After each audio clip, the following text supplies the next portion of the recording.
Hello, everybody, and welcome to Planet FPL, the world where everything revolves around Fantasy Premier League. My name is Tom. And my name is James. Well done, Tom. You've still got it, mate. I think I stumbled over a couple of the words, but probably not enough for a blooper reel. So we'll go with it with one take, Tom, today. How you doing, mate? I'm good, mate. I'm good. Welcome back to the show. Thank you. For everybody's like, where's Suj? Where's Clates? Well, Clates is on his way to Madrid, literally, I think now, Oh, for Arsenal's Champions League game. mhm. Suj is on a flight back to England at the moment now for some Yeah. work business. I'm going to Frankfurt later in the week, so we're all jet setting this week. So I needed a guest host, and you're always my first man on list, Tom. Oh, that's very kind of you, mate. Good to be back on. It's been a while, hasn't it? It's been a minute, hasn't it? And we're just talking off camera. It's kind of probably the first time I'm going to have to host and defer to you even more than usual, I'm afraid, mate. But I'm looking forward to it, and I'm really glad to be back on. Good. Well, the less I talk about Tottenham, the better. So Hmm. we'll talk about some other teams. For Yeah. those who don't know you, Tom, who are you, mate? Yeah. So Tom Campbell, I'm on social media at Utterly TC. Been doing fantasy football fix videos for the last several seasons. So people may have seen me on there interviewing people who are far better at this infernal game than I am. But That's why you've yeah, never interviewed me, isn't it? very fair point, mate. Yeah, we got good at talking about the game. Do what I say, not as I do, sort of thing. So yeah, I've been playing FPL for years and years and years, and still trying to crack the code. As your season game. Not great, mate. No, it's been probably. So I'm around half a mil overall rank, which isn't great. It's poor, really, and especially like I can't give you and the listeners any kind of excuses or justification as to why I've been actively involved. I've taken the game seriously. Things haven't worked out. I haven't didn't use my assistant manager chip particularly effectively, and yeah, I would say it's probably one of those seasons where you get a few moments throughout the course of the season when you make the 50-50 calls that have ripple effects onwards, and kind of all of those have gone against me. Not catastrophically, but I think if one or two of those had gone the other way, I'd be looking at a more respectable rank. But not my worst season, James, but certainly not my best either. Okay. Points at the weekend. I was on 45 points for the camp for so far. Obviously, we're recording Monday morning, and got triple captaincy still in play, so still could pick up some more points with the double game week, James. But yeah, not a great set of points for myself. I can go through the players if you're interested, Yeah, but please do. Yeah. yeah. So I prepared for double game week 32 by loading up on Palace. So Munoz, Sarr, and Mateta were the three there. Only Sarr kind of returned over the weekend, and then complemented that with Burt. So I went Burn rather than Livramento.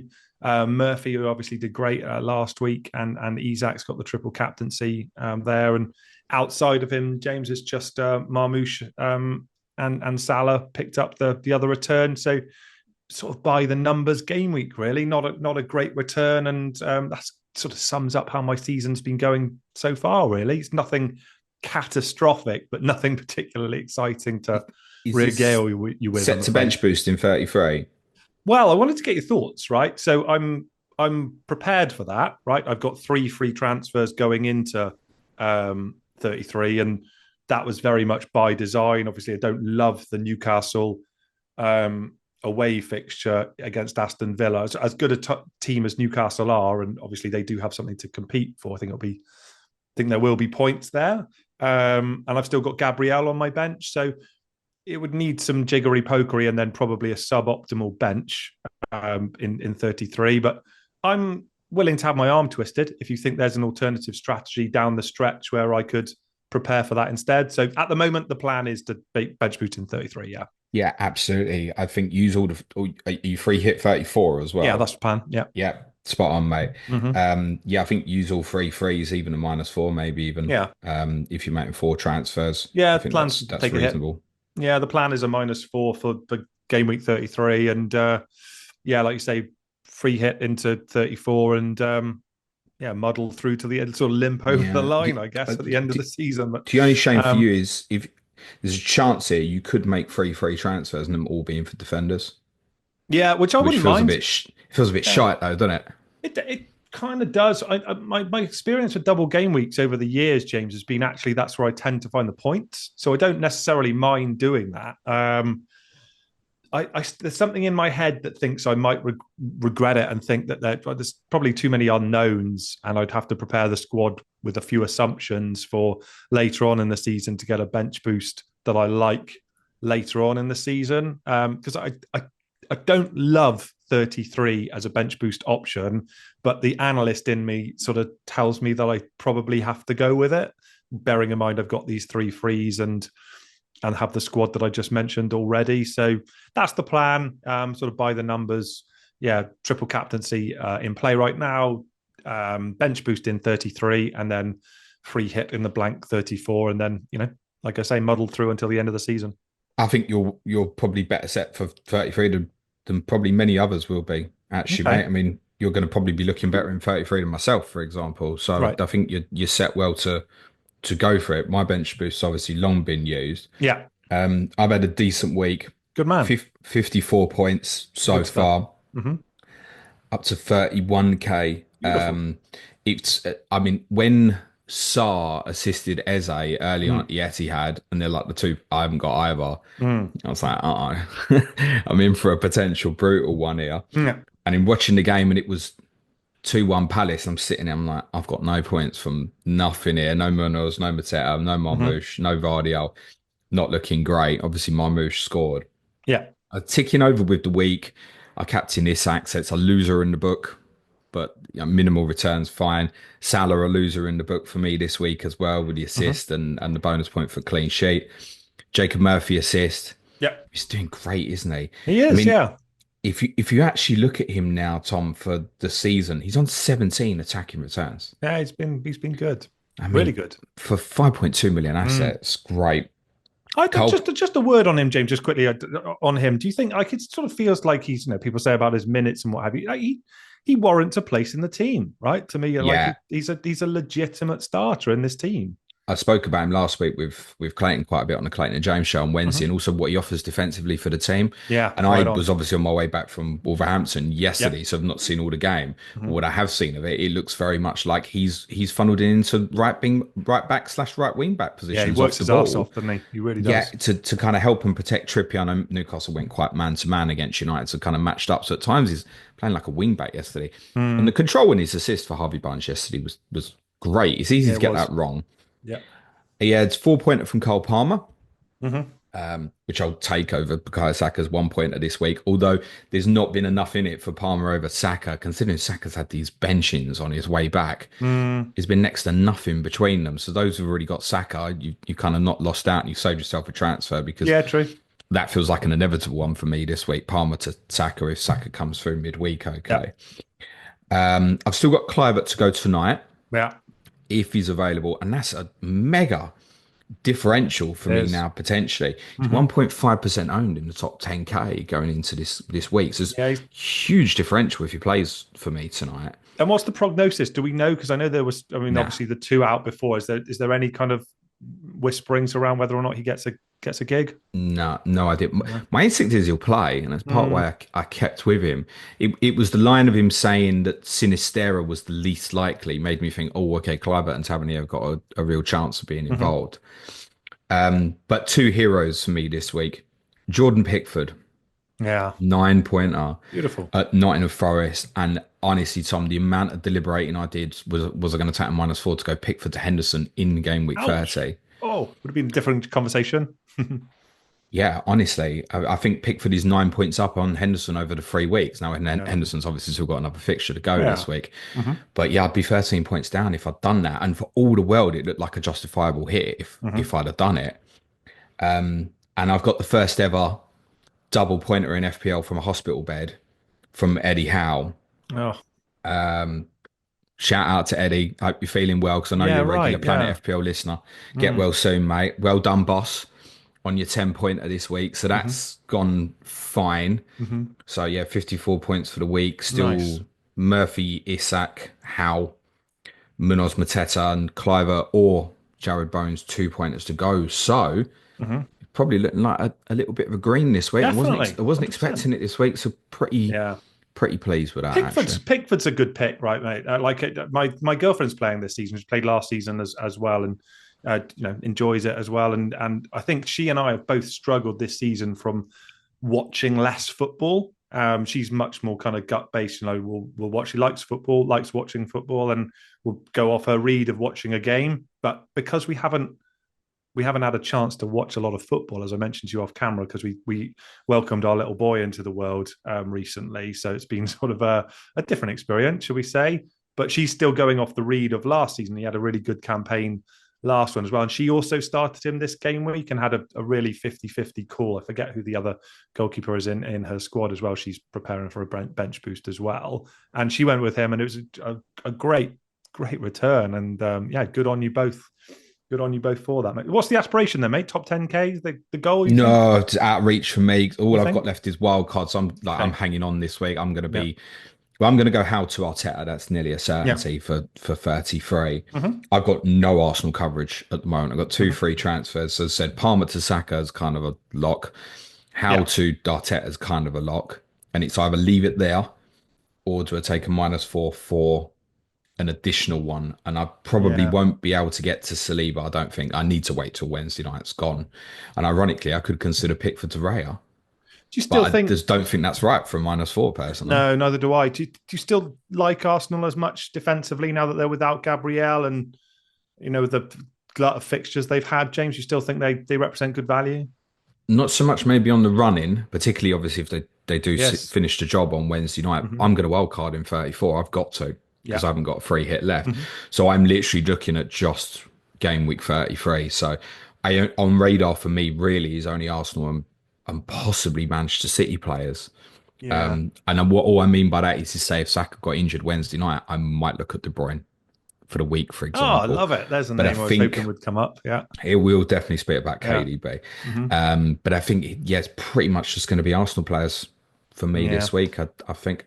That run-in that you mentioned, James, I was preparing for the pod as well, and it's a bit of a weird one, isn't it? So they've got the double in 33 you mentioned with Ipswich and Palace, blank in 34, and then they've got home game against Bournemouth, away Liverpool, home Newcastle, and away at Southampton. I mean, you couldn't really have a more varied run, could you? With that game week 38 fixtures, obviously one to target, but away at home to Newcastle, away at Liverpool prior to that it's difficult, right? And the Bournemouth game in 35, we obviously don't know yet.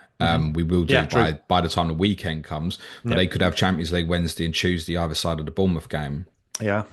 And the title's done, isn't it? And also the kind of guaranteed second as well. So they're literally playing for pretty much nothing. They're just ticking over on it. Aren't they like 10 points from the last 7 or something? So I mean, very understandably, their eggs are completely in the Champions League. But I do think the double's still really good.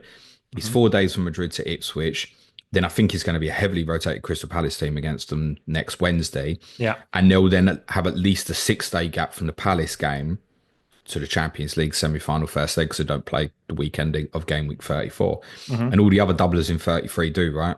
Got an FA Cup semi-final afterwards. Arsenal's the exception. So they're still very much the ones to target for me this week, I think. James, you're on assistant manager right now, and we're going to talk through the game week fixtures in a minute. But just quickly, I just wanted to get your thoughts. Do you like the chip? Do you think it's do you think it's over-engineered? What's your opinion on it? And do you think it's something that should be next season continue, or what do you reckon? I think it's too much. It's too much hard work for most people. And the amount of people you see, my team's 8th and they're playing a team that's 4th. Like, do I get bonus? And 8 take away 4 is 4. It's not 5, unfortunately. I just think the element as well, where say going into game week 31, it was like most of us were looking at Emery or Glasner, thinking about the bonus. And then Villa won at Brighton, so neither of them had the bonus to 31. So it's like, right, it's going to have to be Eddie Howe for me, because I'm not chasing that. And you even look at that swing on Saturday, because when Eze scored to make it 3-0, momentarily you're thinking, oh my God, not only are Glasner owners in here, they're getting goals here as well. Obviously that goal was disallowed, I know, but you're thinking, wow, they're going to get over 20 here just for Palace beating Man City, those who gambled on it. And then within an hour, you're like, got 2 points for him. And the swing is just monumental. It's wild, isn't it? And that's why you chase that. And for those who chase the bonus, shouldn't feel bad about it. Completely understand that. And it was nearly a little bit of glory there. Mm-hmm. No, I just think I've not heard many people have been like, oh, I love it. No, I think the when it first landed, there seemed to be more enthusiasm as to, and this is just my limited world of talking around it, right? And people may have their own experiences, but people seemed quite enthused about the prospect of having something different to work with. And then quite quickly sort of said, this has been, like you say, a bit over-engineered, a bit too much. And ultimately, I think it's a miss, personally, is what I'm thinking. And yeah, I wonder whether or not they'll run with it next season as well. I suspect they probably will. But yeah, for me, it's not been a success, sadly. No, fair enough. Cool. Agreed. And the final thing, sorry, because you and I talk so infrequently, I've always got a million things I want to talk to you about. We'll get to the game week fixtures in a minute, I promise. You mentioned Eze a few times, James. I loved his performance for England recently as well. What a player, right? What do you think the future holds for him, both in terms of not just FPL, but more broadly his own career over the summer and the next few seasons? How do you see his arc going? I think he might still be at Palace next year. You think so? Yeah. Yeah, I mean, a natural gifted ability is absolutely incredible when the sunshine is out. So he's obviously playing extremely well at the moment. Mm-hmm. I think the problem with him is so many of the top teams work to such a structure off the ball. Mm-hmm. You kind of want him to be a free spirit. Yeah. And I don't think many adhere to it. Even you say Palace are quite structured, but I think they layer in the way they play as part of a protection to leave him in areas where he can be dangerous when they win the ball back. Mm-hmm. And I just kind of envisage an ugly world where he might go to somewhere like a City and he ends up sitting on the left wing. Yeah. And I don't... It'd be a shame, wouldn't it? Yeah. I think actually, in terms of season, I think he's had quite an average season. Overall, in terms of what he's capable. If you look at his output in terms of goals, I think he's only on about 3 or 4 goals, isn't it? That's quite low. I know he's had a couple of injury niggles and stuff as well. Yeah, I think there's every chance he may well be at Palace next year. Might also depend on Oliver Glasner, who's being linked with a few clubs, particularly back in Germany at the moment. That might also have a bearing on what happens next. Oh, interesting. I'm a bit more bullish. I think he should target a move if he can. And I take your point around the system. Actually, maybe that's going to be to his detriment, right? But yeah, I've got a feeling in my head his ceiling's super high. So I kind of hope he gets that opportunity. Anyway, that's enough of my in well, I'd say I got a question for you, Tom, before we do the games, and it might link in anyway. Yeah. Are you going to captain this week? Good question. Let's see what my bus team says first of all. I mean, I was almost going to triple captain Salah this week, James. I'm a big fan of people who sign new contracts. I always think there's something in that, and any opportunity I have to target West Ham is something that I tend to take as well. Who do I think? I think I'll probably. Am I allowed to say it depends on how the midweek games go? Of course you are. Yeah. Don't think anyone's going to come looking for you anyway, Tom. Do you know what? I think because of my rank, I might roll the dice actually and go with a single game weeker and maybe actually target and go with Salah, which I know is not the done thing as an analyst with a double game week. But yeah, Leicester are horrific, and I want to do something different down the stretch, James. So that's a possibility for me rather than my myriad of double game weekers that I've got. How about you? What are you thinking? I don't think you'll be alone. No? I think majority are going to go Saka, I think, subject to what happens Wednesday night. I think there should be a little bit of caution on that in the sense of the Sunday-Wednesday turnaround. Yes, fair. And I wouldn't be surprised maybe if he didn't start at Ipswich. I really thought he'd start against Brentford, actually. So they clearly are being super protective of him. Yeah, understandably, right? They'll want to leave him on in Madrid for as long as possible. Ipswich a way they can manage without him, you would think. I wonder if he might not start both. He probably will, but he might not. I think I'm going to go Marmoush, mate. Yeah, viable, isn't it? I mean, they looked a lot nice to see them. Well, I say nice, actually scoring a few goals, and I'm sure. They're the first fixture we'll talk about, right? But I think the reintroduction of KDB talking around like being injury free, right, and actually performing at that level suggests that's a good pickup as well, mate. Definitely. Yeah, it just feels so involved to me. I mean, it feels like, I mean, he had an expected goal involvement at the moment at the weekend of over 1. He had two Yeah. great chances that he should have scored on top of the goal he did score. Mm-hmm. He also put two chances on a plate that weren't converted, particularly one for McAtee in the second half. And in fact, the two that were saved, Gundogan and De Bruyne both had shots from rebounds, Mm-hmm. which could have consequently even been FPL assists. I feel like he was so close to a mega haul in Massive that haul. game at the Yeah. weekend. Mm-hmm. And I don't think City's double is great. No, it's Everton not. away and Villa at home. But I know that he's capable, and if City have a good week, he'll be in and involved with it, I think. Mm-hmm. And I've probably got more confidence in his minutes over Saka's, Yeah, no, weirdly, I despite concur him being a City completely. player. Yeah. Yeah, it feels like he's one of the few.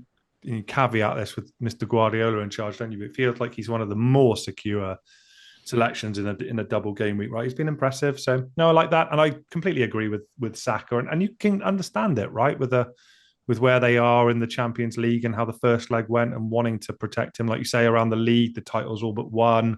Second looks secure. Like, what's kind of like? What is the juice worth the squeeze to leave him on? Like, I don't necessarily see that in the Ipswich game from a Saka perspective. Yeah. Yeah, I wonder how interesting. many will join you and just revert to Salah. I think Well, there'll be a it's few, yeah. just I just feel like there's not that many game weeks left, right? And I don't know. It depends what people's aspirations are, right? Their overall rank and what they're aspiring to and stuff. And yeah, I don't know. I quite like taking the occasional risk on this type of stuff, James, and it keeps the interest for me. It's not like playing Mo Salah as a captain against Leicester can in any way be argued to be in isolation a bad choice, right? So the fact it's up again in a double game week to me suggests that the effective ownership side of things would be advantageous. So Yeah. I'd yeah, say I'm what I would tempted. say, I probably would captain Salah over a Villa player or a Palace player. Yeah, yeah, I I think think. that makes sense. I think Palace are going to mass rotate, I think, for that second game at Arsenal. Mm-hmm. And Villa's double's not brilliant, is it? Newcastle and City away, they're tough games. And Yeah. they're in that mix of the 5 teams all competing for those 3 Champions League spots. But Mm-hmm. Villa have that semi at Palace on the Saturday. It's going to be important to them as well. And obviously a huge game for them at Villa Park tomorrow night as well. You think he's still I mean, it's a weird one with Liverpool, right? Because are we saying they're on to the coasting now? I thought they'd hammer West Ham on the weekend, right? It was obviously just a goal in it and what have you, James. But do you still think that they're up, in fifth gear and as Yeah. yeah. They'll beat Leicester and Tottenham, won't they? Which will confirm the title. Mm-hmm. And then, yeah, I would not be at all surprised if they drop more points in that running. I mean, Yeah, Chelsea, Arsenal, Brighton, Palace actually is kind of an ugly last 4 if you've yeah, not it's a got a bit lot smelly, isn't it? Mm-hmm. to play for. So, Yeah. yeah, I think, look, they'll win the 2 games comfortably. I think they'll be desperate to obviously win the title at Anfield, even more Mm-hmm. so considering obviously winning the title during COVID and people not being able to celebrate Yeah, and stuff. They'll yeah, be yeah. really keen to do it on that day, I think, or at least celebrate that day. They won't Mm-hmm. have troubles against my team. And it's very difficult to think whatever they do against Leicester, they won't win. And they've got the breaks in the whole week before these 2 games as well. So that'll be done then. I wouldn't be surprised if they then lost to sort of like Chelsea and Arsenal straight afterwards. You could and see stuff. it, right? Yeah. Yeah, it wouldn't shock you. All right, cool. Dude, let's talk some fixtures because I've been threatening it for ages. But let's do it. start with the early kickoff on the Saturday, which was Man City 5, Palace 2. Palace went into the 2-goal lead, like you mentioned, could have been 3 before it got turned around pretty emphatically. I want to talk to you about Kevin De Bruyne. I loved the show that you did, James, on KDB. You and I have been messaging as to my fondness of him, and certainly came across in your show as well. Do you want to start there? What was your read on Man City from an attacking perspective? Let's start there. Well, I think this whole thing that they're doing at the moment is centered towards trying to get the best out of Kevin De Bruyne for this little spell while Haaland's out. Yeah. They're kind of playing this strange sort of 4-3-1-2. You could label it 4-3-3. You could label it certainly 4-4-2 out of possession when they're trying to press high. Everything is geared, I think, around trying to get something out of Kevin De Bruyne in this period while Haaland is out. Yeah. Man City can't play like this with Haaland. This system that they're doing now. If Haaland was back this weekend, I'm convinced would not play this system. So they've got Marmoush and obviously McAtee's obviously come into the team at the weekend. These really high energetic players who are really good off the ball pressers. And then KDB can sit in between it. It's almost a structured stop passing lines, get involved as and when it's around it, but not have too much responsibility because he's got 3 flat midfielders sitting behind him. which often forms into a diamond on the ball as well, with Gonzalez sitting at the point of that. But 20 minutes into this, you're like, this system is a disaster. Yeah. I watched them at Manchester United look completely flat and bored of tears out of the country. Dreadful. But then suddenly, your main man came alive, and he just put on a performance that was like a throwback, wasn't it? It was beautiful to watch. And the first half of this game was the most I've enjoyed a football match in absolutely ages. And I'm really pleased that the two teams took my podcast last week about is football boring at the moment absolutely personally and put on a brilliant football match. That was really good to see. Yeah. Damn right. I'm just looking at the heat map for De Bruyne, James, just whilst you're thinking about some other aspects there. That it's backed up, right? So his touch map is almost exclusively in the Crystal Palace half and operating on the kind of inside right-hand channel and pretty close to the penalty area as well. Does that mean he's a viable FPL option, do we think, for this run-in? I think he is very short-term. Yeah. I think there's a couple of things to consider here. One, the games are Saturday and Tuesday. Does he start both? Can't see it. Yeah, I know. Yeah. Can you? I mean, talk me out of it. Like, I love the guy. I'd bring him in on a hit. Like, if you can, you've got a willing customer here. Convince me. I think the system is managing him. Mm-hmm. I also think it's worth bearing in mind because of what they're doing at the moment, and with no Haaland, I think he'll play the semi-final. Also, something to factor in on the running as well. If City get to the FA Cup final, you can bet he will start. Yeah. Oh yeah. So if you did have that double in 36, if you're planning, you're thinking longer term, you've got some bumps and some problems along the way, I would suggest. Good point. Yeah. For 33 solely, I mean, where would we put his expected minutes at? I think he'd start one of the games, right? 40, something like that, maybe. You'd confidently expect him to start one of the games, right? Is that fair? Yeah, 100%. There's no way he doesn't start either. That would be really weird after this weekend. Yeah. It could be that he doesn't start Everton and is starting for Villa. David Moyes will prepare two Everton teams this week. He'll prepare Everton for this system that we've seen from City in the last two games, and he'll prepare them for all the things that we've seen in the past as well. So I think he probably starts at Everton, and then Villa is probably about his own recovery afterwards. I think the intention would be for him to play both. Yeah, but it's just, how does he feel after the Saturday game? And it was interesting, obviously, listening to him after the game, and you felt from a bit when he said, "Look, recently the pain's gone." Yeah, he's been in pain for a long time when he's been playing. It made me feel bad. Just I'd just sort of been saying, washed, and kind of it's sad to watch him play, and you did wonder whether or not I'd gone a bit early on that assessment, and actually the guy's been playing in, limited capacity because he can't do it physically because of like a perpetual injury rather than just being a bit older. So I don't know. Maybe that's a bit naive. I definitely wouldn't call him washed. No. I mean, I've said that it's pained me watching him because he can't be the player that I've watched. I called him the best midfielder in Premier League history last week. I agree. Love him. But to then see him not at the peak of his powers is like, I kind of want you to go into the shadows so I can remember how great you've been. But at the same time, as much as I'm not enjoying watching him, it's like me and my dad was talking about yesterday. It's like, if he joined us, he's our best player. So it's only because we're talking about the top standard. So yeah, he's still a top player, and what he can still do technically with the ball is unreal, isn't it?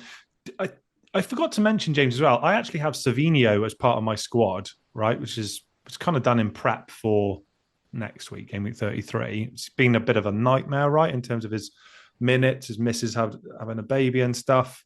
Is he a transfer out ahead of a double? Like, what do we think? I think the City if you've got City on board, I just think, what you're going to do? You're going to throw that to McAtee or a Foden that. The word went round, obviously it was embargoed, went round late Friday night that Guardiola had said to the written press that Foden picked up an ankle injury against Manchester United and not recovered well. So the assumption, I think, over Friday night and into Saturday morning was then, well, Savinho's a great pickup now. And there was no leak. There was nothing on the Manchester City team in kind of the minutes up to deadline, which felt surprising. But you were thinking, if Foden's out, if he's out, surely Savinho plays. And the team dropped, and it was like, my reaction was, that's going to boil some piss massively. Yeah. Like, I don't think, McAtee is like 4.6. I don't think you can go and invest in it. I don't think you could buy Savinho or Foden at this minute.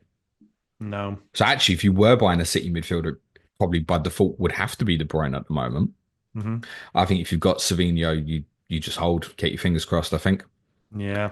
He certainly wouldn't be a 0 pointer across the double Yeah, it's double. just a frustrating one. Yeah, and obviously that blocks me from De Bruyne as well because with Gvardiol and Marmoush already in situ. So You could flip it and then suddenly Savinho could you play could do. twice. Yeah, I could do. I Yeah, fair enough. suspect there will be more minutes for McAtee Yeah, well based done. on Played well. his performance at the weekend. I would say he starts one of the two games, and Yeah. therefore I guess we're sitting here saying I don't think Savinho plays twice.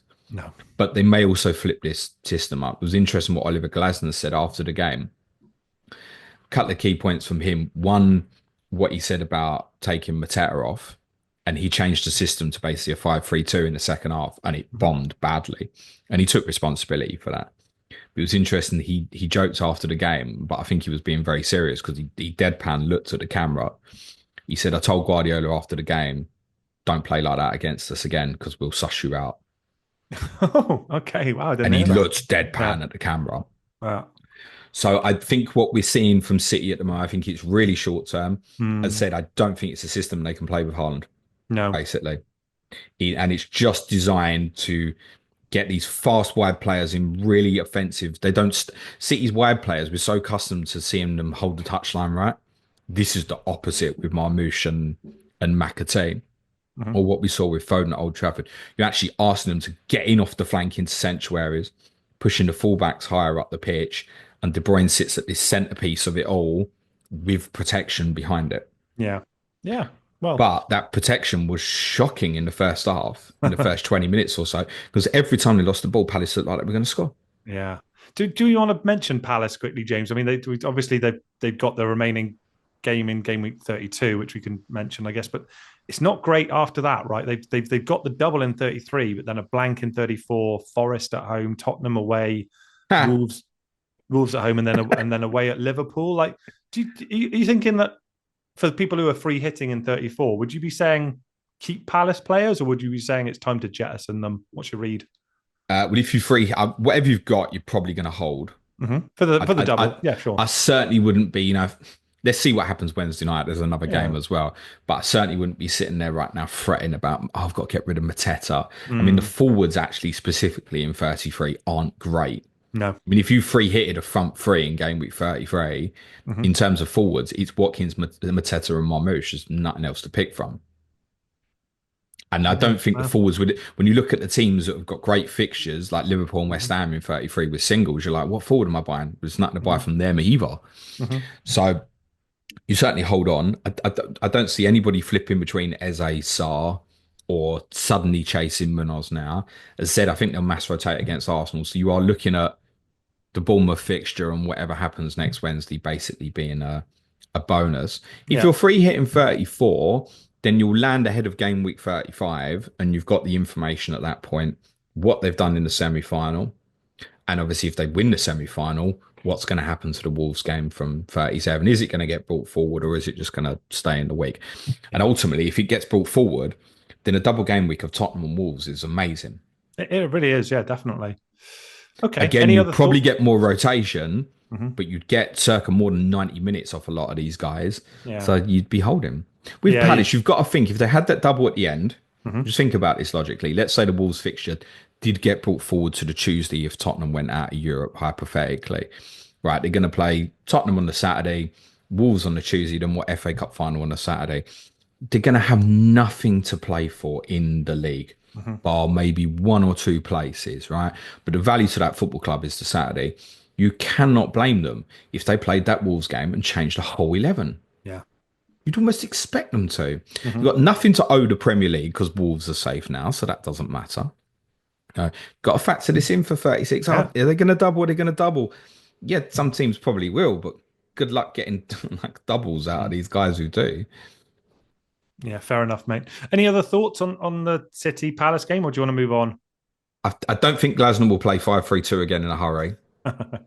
He said he didn't regret taking Mateta off, he regretted changing the system. Yeah. And maybe if Eddie Nketiah hadn't been suspended, then I think obviously Mark Gay will be back in the team Wednesday night. That'll be helpful. That's their number one leader defensively. I think it was interesting. 15, 20 minutes in, there was a lot of on my socials looking around. It was, look at Palace. They ain't lost away from home 6 months. This was obvious. And then it was all quiet within like an hour or so. And they do still have difficult away games to go. They've still got to go to Newcastle, Arsenal, Liverpool. I'm not going to mention the other one. You know what it is. The one final line on City, I'd say, is Nico O'Reilly played well again. He's a midfielder for anyone who suddenly thinks, I want to look. It's the same situation as Lewis Skelly. It's not really on the table, unfortunately. Yeah. Done really well. Took his goal well. I know it's got a bit of deflection. For Kusanov owners, it's a nightmare. And I know there's a number of people went Kusanov and like wildcard in Gameweek 30. I was close, man. And you haven't seen him. O'Reilly will definitely play the semi-final because Guardiola told us that after they beat Bournemouth. He said he deserves to play at Wembley. And actually, based on what we've seen in the game since, he also deserves to play at Wembley. So I do think there'll probably be a game here where Guardiola plays at left back over the double. So again, him playing at centre back doesn't feel ideal, and he may continue to play there for the majority of the rest of this season. Yeah. But I wouldn't be surprised if he plays at left back in one of the games. He's the most. If you are looking for a City defender for the minutes in the double, Vardio is still the safest. Yeah, he remains the best choice to go to. Yeah, I agree with that. Okay, mate, good thoughts. Cool. McAtee. If people are, I don't know, you've got like an Enzo Fernandez and you've got no money in the bank, you like want to get a doubler. I think he'll start one of the games. So it's not but it's got to be short term. Like you're going free hit and then you've got the wild card left or something. Anything you buy on City, it's easy to get blinded by 33 and not think about the rest. Yeah, and we don't quite know like when Haaland's going to be back. So if Haaland's back for say 36 and in time for the cup final, what we're seeing from City right now for me doesn't exist when he's back. No. So I wouldn't read too much into this period for the whole rest of the season. But if Haaland doesn't make it back, it might stick. Yeah. And a very quick word on Marmoush then, James. You were encouraged by him enough to suggest armband. Yeah, right? I really like him. Yeah, me too. I think he's got exceptional striking quality. Yeah. I'd say he's one of the best strikers of a ball in the league already. Like everything feels so pure in terms of his contact. Strikes through the ball. Even I know it's close range. Even on the goal, it's like bang, strike through it. There's no half-hearted old side foot it in. Let me make the proper contact. Love his shooting ability. He's shown he can play basically 9, 10, left wing, inside, left forward. His goals record at Frankfurt was incredible earlier this season. I know all his goals so far at City have been at the Etihad. But the second game of the doubles at the Etihad, so that'll do. I think, I'm probably going to captain him. I think he could be 180 minutes. It feels like that. Yeah, and his fitness levels are outstanding. Okay, good thoughts. Possible captaincy choice there, guys. So moving on, let's talk about Brighton. They managed to be the team to concede to Leicester. James, someone's done it finally. finally taking it off you guys. So Brighton 2, Leicester 2. João Pedro with a brace there. James, heartbreak for anyone who went in for Brighton defensively. Could have understood that shout for sure. But what's your read on these two teams FPL options down the stretch? What do you think? No, not a lot. I don't think. Brighton's inconsistency is. Wow. Oh my God, they must tear their heads out. The points that they've dropped they've drawn at home to all the bottom three. Mate, imagine put them 6 points on the board on their season now. Huge. Suddenly you're taking them from 48 points to being level with Chelsea and Villa. And it's not the only drop points they've had this season. So they had those brilliant fixtures like before Christmas, didn't they? And they went like 6-7 games without a win. They've drawn as many games as they've won. And it's wild, isn't it? What do you put that down to, James? What is that? Is that a mentality thing? Is that a personnel thing? What's that down to? New managers come in. I think for a first season in the Premier League, I think he's done absolutely fine, Fabian Hertz. I think he's doing a fine job. I know it's a little bit of frustration with him, but I think for a first season, it could have been easy for Brighton to go backwards. And I think if you'd have offered Brighton fans sort of 8th, 9th at the start of the season, they probably would have been accepting of that, I think. And they're still in contention for, say, a Europa place or a Europa Conference place, subject to particularly Newcastle look like they'll probably go on and finish in the top 5 now. So that will open up the Conference League spot. Definitely. And obviously, if Brighton or Fulham gets in the Conference League, they're they're capable of going all the way next year, right? And it would be a huge distraction to their seasons. So it's not all his loss for Brighton, but I think it was a period thinking they really will be in contention for top five. I think a lot of it is just purely that they're finding it more difficult to break down teams that ask questions of them. But then ultimately, if you look at this weekend, this was like a throwback to the Potter because I think they had an XG of over 4. Now I know there's 2 penalties in there, but then it's still about 2.5. Yeah. So they've just missed so many big chances at the moment, and I don't think from their midfield core, I don't think any of them are reliable enough in terms of consistent returns. No, I've been there. Mitoma Right, will it's have little hard. periods where he'll score Yeah. like 2 in a row, and then he'll blank. He'll blank for 8. Yeah. Minter's felt a little bit similar. Similar. Yeah, definitely. None of the midfielders have really stepped up. So they've kind of really relied from a goal scoring perspective this year massively on João Pedro and Welbeck. And if João Pedro has had some inconsistent return spells, I would say. And obviously Jorginho Rutter's injured now as well. So they've got a few injury issues offensively as well. Yeah, inconsistencies. But I don't, it's mad. Like if I said to a Brighton fan, you play 32 games and you lose 8, you'd all take that at the start of the season. So it's just the winning the games consistency is going to be the difference of why they won't finish top 5. And ultimately, this one at the weekend was down to not converting chances. Yeah. Leicester wise, James, I mean, people we've been targeting them for weeks, months, right? That still continues, right? They've broken this horrible run of not scoring, right? But they're still a team to outright target down the stretch, right? You think? Yeah, I mean, I don't think playing a back 4, judging by what's happened at the weekend and the XG conceded, shouldn't put anybody off. No.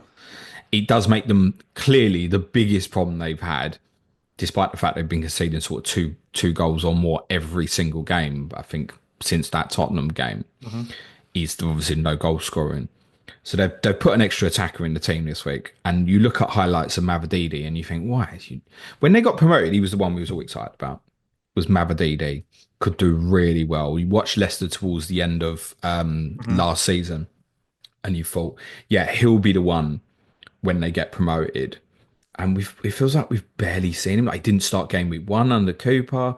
Has been very, very much like held back in terms of minutes. Casey McAteer coming the team. I don't think Leicester fans are hugely high on him. But in Mavididi and El Canoes is a little bit of dual creative responsibility rather than just El Canoes now with Mavididi back in the team. Yeah. You're clearly not going to go and invest in any of these for FPL. No. But I suppose having done well, I probably play a back 4 again against Liverpool at the weekend. And I don't think that's bad news for Mo. Let's sell it that way. Not bad news for Mo at all. In terms of Brighton, there's a few might have gone down the João Pedro dunk route. Dunk, obviously, you can hide. It's not a problem. And presumably, you probably went down that route because you've just bench boosted. Yeah, you would for think. most people. So you can hide that if you don't want it. Their fixtures aren't terrible. Like Gameweek 34 at home to West Ham, perfectly reasonable to use. João Pedro, I guess, probably sticks for Brentford, West Ham, and then subject to how it is, you may want to move on towards the end of the season. James, should we move on and talk around the Nottingham Forest Everton game? One of the surprises over the weekend, I guess, with clean sheet for Everton and Forest not scoring and Everton picking up the win. What was your read on this one, mate? Well, huge takeaway from the weekend on this, and I think everybody's been pretty clear on it, even to the extent that Nuno pretty much said the same, was Everton were thoroughly deserving winners. If anybody's only seen bits of this and thought it was a kind of 1-0 counter-attack smash and grab, yes, the winning goal is a counter-attack smash and grab moment. Yeah. But Everton were thoroughly deserving winners. XG have pretty much kind of treble Forest. They had a couple of big chances to Forest, none. Forest XG was really low. Loads more in terms of creativity moments in the game. Loads more of the ball, sort of circa. I looked at 0-0 about half hour ago, and Everton were over 60% possession. And we know Forest are the lowest in the league, but I think against Everton, you would have expected Forest to have a bit more of this. Yeah. And I guess it's just a matchup that just wasn't suitable for them ultimately.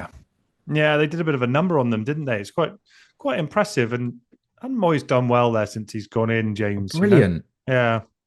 Yeah, brilliant. I've lost 2 games since he took over. Is that home right? to Villa and away to Liverpool. And that was it's 3 months now. So you've got to give them full credit. I think they've scored in every game bar those 2 defeats. Yeah. there's been some good wins in there as well. It's like scoring a lot of goals. When he walked in the door, they just weren't scoring at all, were Yeah, they? that's right. So yeah, Evertonians are feeling really positive about their team, which is really nice because they're going to leave Goodison Park on a nice, happy note, move into this new stadium and have a positive summer. So I'm really pleased for Evertonians that they feel positive about their football club at the moment. Mate, me too. They deserve it for sure. I mean, we'll talk around Forest in a sec, but just quickly on Everton, anyone that you'd kind of be looking at recommending, or they just to stay away despite that good form and, like you say, leaving Goodison Park? Is there any kind of FPL attraction around that? My probable learning here is don't sell Jordan Pickford at this moment. And when I wildcard, he may stay. Yeah. Purely because I think there's two fixtures that have big rings around them, and it's home to Ipswich in 35 and at home to Southampton in 37. And if you can find your right rotation, then yeah, pretty much all the Everton defensive guys come into play of real interest. So O'Brien, Tarkowski, Branthwaite, Mikolenko, arguably all of them, and Pickford. I think I might look at something that's maybe not Pickford, might be like O'Brien, a cheaper one, to go with another cheaper one to cover maybe Everton's more difficult fixtures. Like they go to Newcastle in 38. I want to play someone different, for example. Yeah. The Interesting player, O'Brien, right, James? Just quickly on him as well, that stature and what have you, been playing at fullback. What do you make of him briefly? Well, again, that was something Moyes did basically straight away, was playing at right back. So he's a weird one. I've kind of said a lot this season, with teams like Everton, you probably do want to go for the centre-backs rather than the fullbacks. The fullbacks don't provide enough to make them worthwhile, whereas the centre-backs obviously maintain a strong threat from the set plays. O'Brien is both. So he's the fullback who can get forward. Okay, he's not going to give you a lot, but he's also in the box for the set plays and is a powerful player as well. So I think he's a potential interesting one, maybe for those with wildcard left. I guess those who have used it, which will be the majority, are probably not going to want to use one of their last transfers on an Everton player. No. But those two home games might really appeal. It's a little bit more complicated with the nines, because Beto's obviously done quite well. He's had a little streak now with like no returns for a little while. And Breuer obviously started this one. And we think Calvert-Lewin will be back around about 35, 36. So they're all avoidable. But Dwight McNeil is back. And that could be an interesting one as an Uber differential, like right at the end, sort of from 35. Yeah, keep an eye on Dwight McNeil. He's obviously assisted the goal, winning the ball off of Murillo, who's been one of Forest's outstanding players this season. Alex Moreno gets his legs tied in knots, and then Doucouré scores the goal. I wouldn't look at Doucouré or Alcaraz at this moment, but I'd be interested in one of them if the other got injured. Yeah, I think they'll nick minutes off each other, and with McNeil back, it's a little complicated at the moment. You're not going to buy any of theirs at the moment. I mean, Pickford will probably stay for me this week. Well, it's a lovely end of the season, isn't it? They got Man City home 33. Chelsea away 34, but then you're looking at Ipswich, Fulham, Southampton, and Newcastle as the final four. So you could make a case, definitely like the Pickford suggestion, James. You could make case for clean sheet and or saves, couldn't you, down that stretch for sure. Forest wise, what a season they've had, right? And probably pound for pound manager of the year, I guess you'd argue, or could argue, if he finishes top 5. But at this point, right? I mean, at this point of the season, I mean, irrespective, what a season they've had so far. FPL wise, disappointing, I guess, for the people who've got defensive options from them. Oh yeah, what a bust! Right at the end. Yeah, definitely. But still, defensively, good picks down the stretch. Do you think? Yes, they're now over their shoulder now, and I think where there's maybe a little bit of concern, you've almost seen this at the weekend, is when the onus is on them a little bit more, when the expectation is up, and obviously now they're all breathing down their necks. Yeah. Newcastle go above them if they avoid defeat Wednesday night. City are 2 behind. Chelsea and Villa are only 3 behind. Fulham would actually only be 6 behind, although with 6 I don't think Fulham can catch Forest. But if Fulham win tonight, they kind of keep themselves just with a small chance of still finishing top 5 themselves. And now it's interesting because you go to Tottenham Monday night, and obviously everyone else is going to play before them. So Forest, in theory, could go into the game Monday night. It could be like 7th. Yeah. It's wild, isn't it? And then if they don't win, you're then going, oh, and I've thought they're going to do it, right? But the others are showing a little bit of bar Chelsea. The others are showing a bit of form now, Mm-hmm. and that's quite concerning. Yeah. So if they go into Monday night and they're behind, and then suddenly the pressure is to win at Tottenham, that's really intriguing, because the best thing they can do at Tottenham is say, you have the ball and we'll punch you really hard with Alanga, Hudson-Odoi, Gibbs-White, etc. on the counter, and do it that way. And there's every chance Forest will do that. But the psychology, I think, of normally going somewhere like Tottenham for them would be, okay, we'll play like that, and whatever we get here is fine. But it's not now at this stage. Nottingham Forest have to beat Tottenham on Monday night. The pressure now is so different. I still think their fixtures are good. You could end up in a situation where it's Tottenham, it's Brentford at home, Palace away might have eyes towards an FA Cup final. Leicester at home already relegated by the time they play them. West Ham away, it's fine. Chelsea final day, if Chelsea are adrift of the top 5, then Chelsea might pick a rotated team because they've got Conference League final 3 days later. So their fixtures are still great. But I've gone from that defeat at the weekend and other results, I've gone from a position thinking they'd definitely do it to now being I think Forest fans are now concerned. Yeah, I'm just looking, James. It looked like from the stats I'm looking at, they only have sort of 7 or 8 touches in the penalty area. Home game against Everton. It's not really enough, is it? I mean, do you think this is going to be their problem? Is offensively rather than defensively in the last remaining fixtures? I still think particularly the defensive assets will still really appeal. So if you're on like a Williams or Milenkovic, stuff like that, it's fine. Matt Sells in goal. So nearly, despite them not playing well on Saturday, you still so nearly got the clean sheet again, right? I think Alanga, we know, is okay, was obviously only a substitute at the weekend. I think he's a really interesting one at his value for the run-in. Probably the Forest player I would have my eyes on offensively the most. When I wildcard in 34, there's definitely going to be some Forest in there. Definitely. Definitely one defensively. And I think there's every chance Alanga will go in as well. Possibly even Chris Wood, who's also back. It feels a little bit like just the intensity of the games is now big. And just 1 or 2 little injury issues has been a problem for them. I think Olarena's a really big miss for them. He's such a consistent performer at fullback. And I think they'll want him back really soon as well. So a bit of concern. I still think if they win 4 of the last 6, they'll do it. Yeah. But it might need that now. Whereas obviously 2 games ago, before they go to Villa, you're going, well, they only have to win half their games. Now you're going, right, they've got to win 66% of their games. It's kind of how it feels. And the others are breathing down their neck now. You would think that once they're behind, they'll struggle to get it back. Yeah. So if they do go into a situation Monday night where they're outside the top 5, I think they've probably got to win at Tottenham. Yeah. Probably will, by the way. Well, you'd know better than me, mate. And we'll come on to well, God knows what mood we're going to be in after Thursday night going into Monday, and that will have a big relevance on the potential. There's every chance we'll have a different manager for that fixture.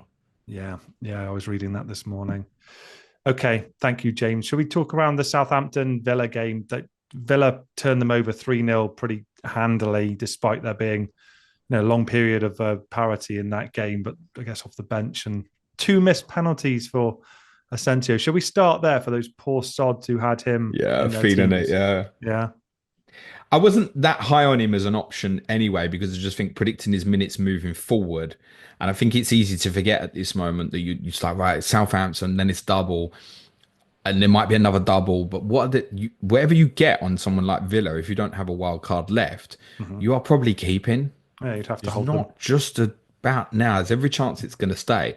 If they win cup semi, you think, well, I've got to hold on. It might be double in 36, and then God knows what the minutes are going to be. You've seen more of that at the weekend. I felt with Asensio, his returns since he joined the club's obviously been incredible. He's obviously a very cultured and good player, but I did also feel like, okay, this isn't sustainable. Is how it felt to me. That said, if you'd said to me he's getting 2 penalties this week, I'd have been taking all sorts of hits to put him in the team.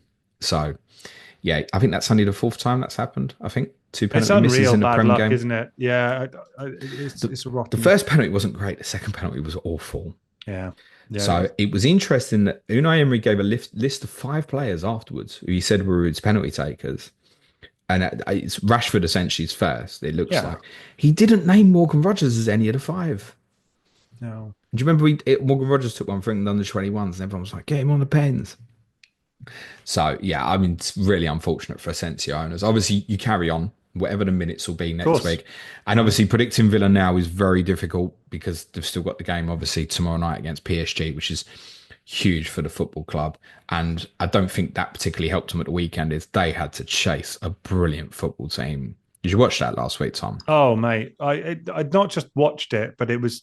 I mean, you're probably bored of hearing about it, but to me, it was like an antidote to what I've been watching Yeah. previously. And like I wanted Villa to win and still want them to, but I found you couldn't watch that and not kind of tip your hat and just to enjoyed watching that Paris Saint-Germain outfit and how they went about it. I loved every minute of that game.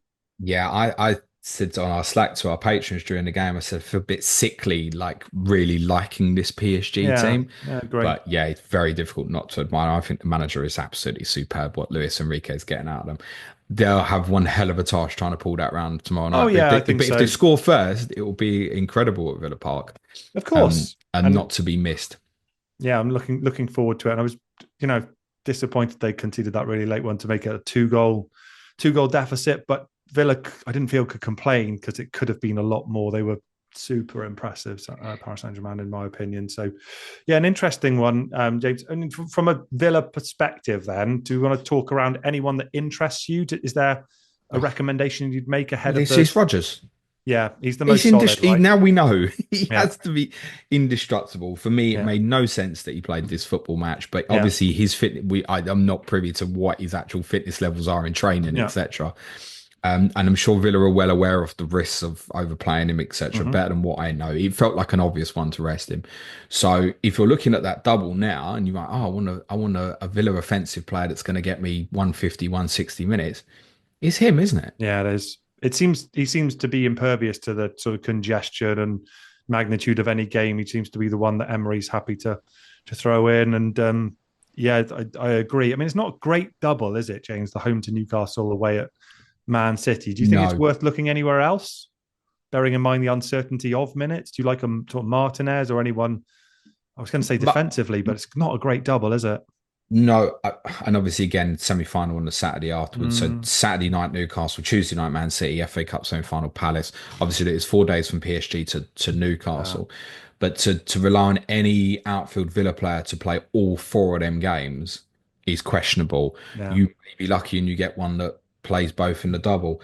I think one that might be really rogue. I think it's really off radar is Matty Cash. Okay. Purely because I think there might have been a little bit of a kind of an inkling to this team what Unai Emery plans to do tomorrow night. I don't think Matty Cash will play against PSG. I think it's something specific to deal with the problem of that left side of presumably it's going to be Kvaratskhelia and Nuno Mendes. What a player, by the way. Oh, my goodness. Which one? Yeah, it's a good point. Yeah, I mean, Nuno Mendes has been incredible this season. Yeah, he's had a great time of it. But yeah, I don't want to talk about PSG too much. I just can't help but smile when I think about them. Yeah. Well, I think obviously he brought Disasai on in the first leg, and I think the intention might be to play Disasai at right back in that game tomorrow night. We'll see, obviously. Yeah. And I wonder if it might lean back to Matty Cash maybe getting more minutes than we might expect in a double. That's a rogue punt, but I mean, are we expecting clean sheets against Newcastle and City? Respect them? No. So Martinez probably feels like the safest one anyway. There's no real intention for me to go from Pickford to Martinez. I think if I win invested, it's Rodgers. With Watkins and Rashford. Obviously, Rashford started this one, so you think is he now first choice over Watkins? But Watkins does that mean Watkins has been saved for PSG, and also Watkins has come on and made a super impact in the match by winning the penalty and then obviously scoring the opening goal. Beautiful link between Tielemans' pass. It's interesting if you watch it back. Tielemans asks for the ball about 3-4 times, gets sick of asking, then goes back one more time. And as soon as he turns and gets his head up, Watkins is off. He knows that there's a quality footballer can play him. I think Yuri Tielemans has been one of the most underrated players in this league this season. Brilliant consistency. Any interest FPL wise? Yuri Tielemans, yeah, good one for the minutes. Like a good draft pickup maybe, but I don't think for our main FPL teams when. You've got Rodgers there. Yeah, I think I've got no Villa, and I think there's every chance I'll be going into the game with no Villa. Yeah, makes sense to me, mate. Okay, Southampton. Yeah, R.I.P. Right?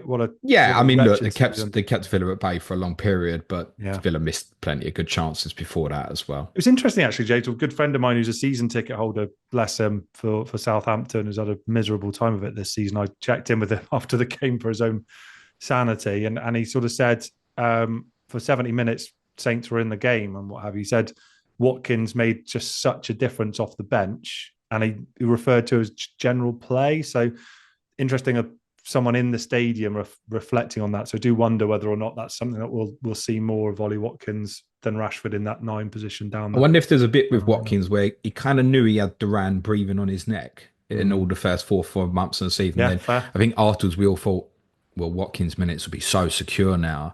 And it probably sort of February, March, he had a couple of little injury issues. Perhaps form wasn't what we'd expected. Yeah. Maybe he's needed a bit of that, like, look, Rashford will play there. Yeah.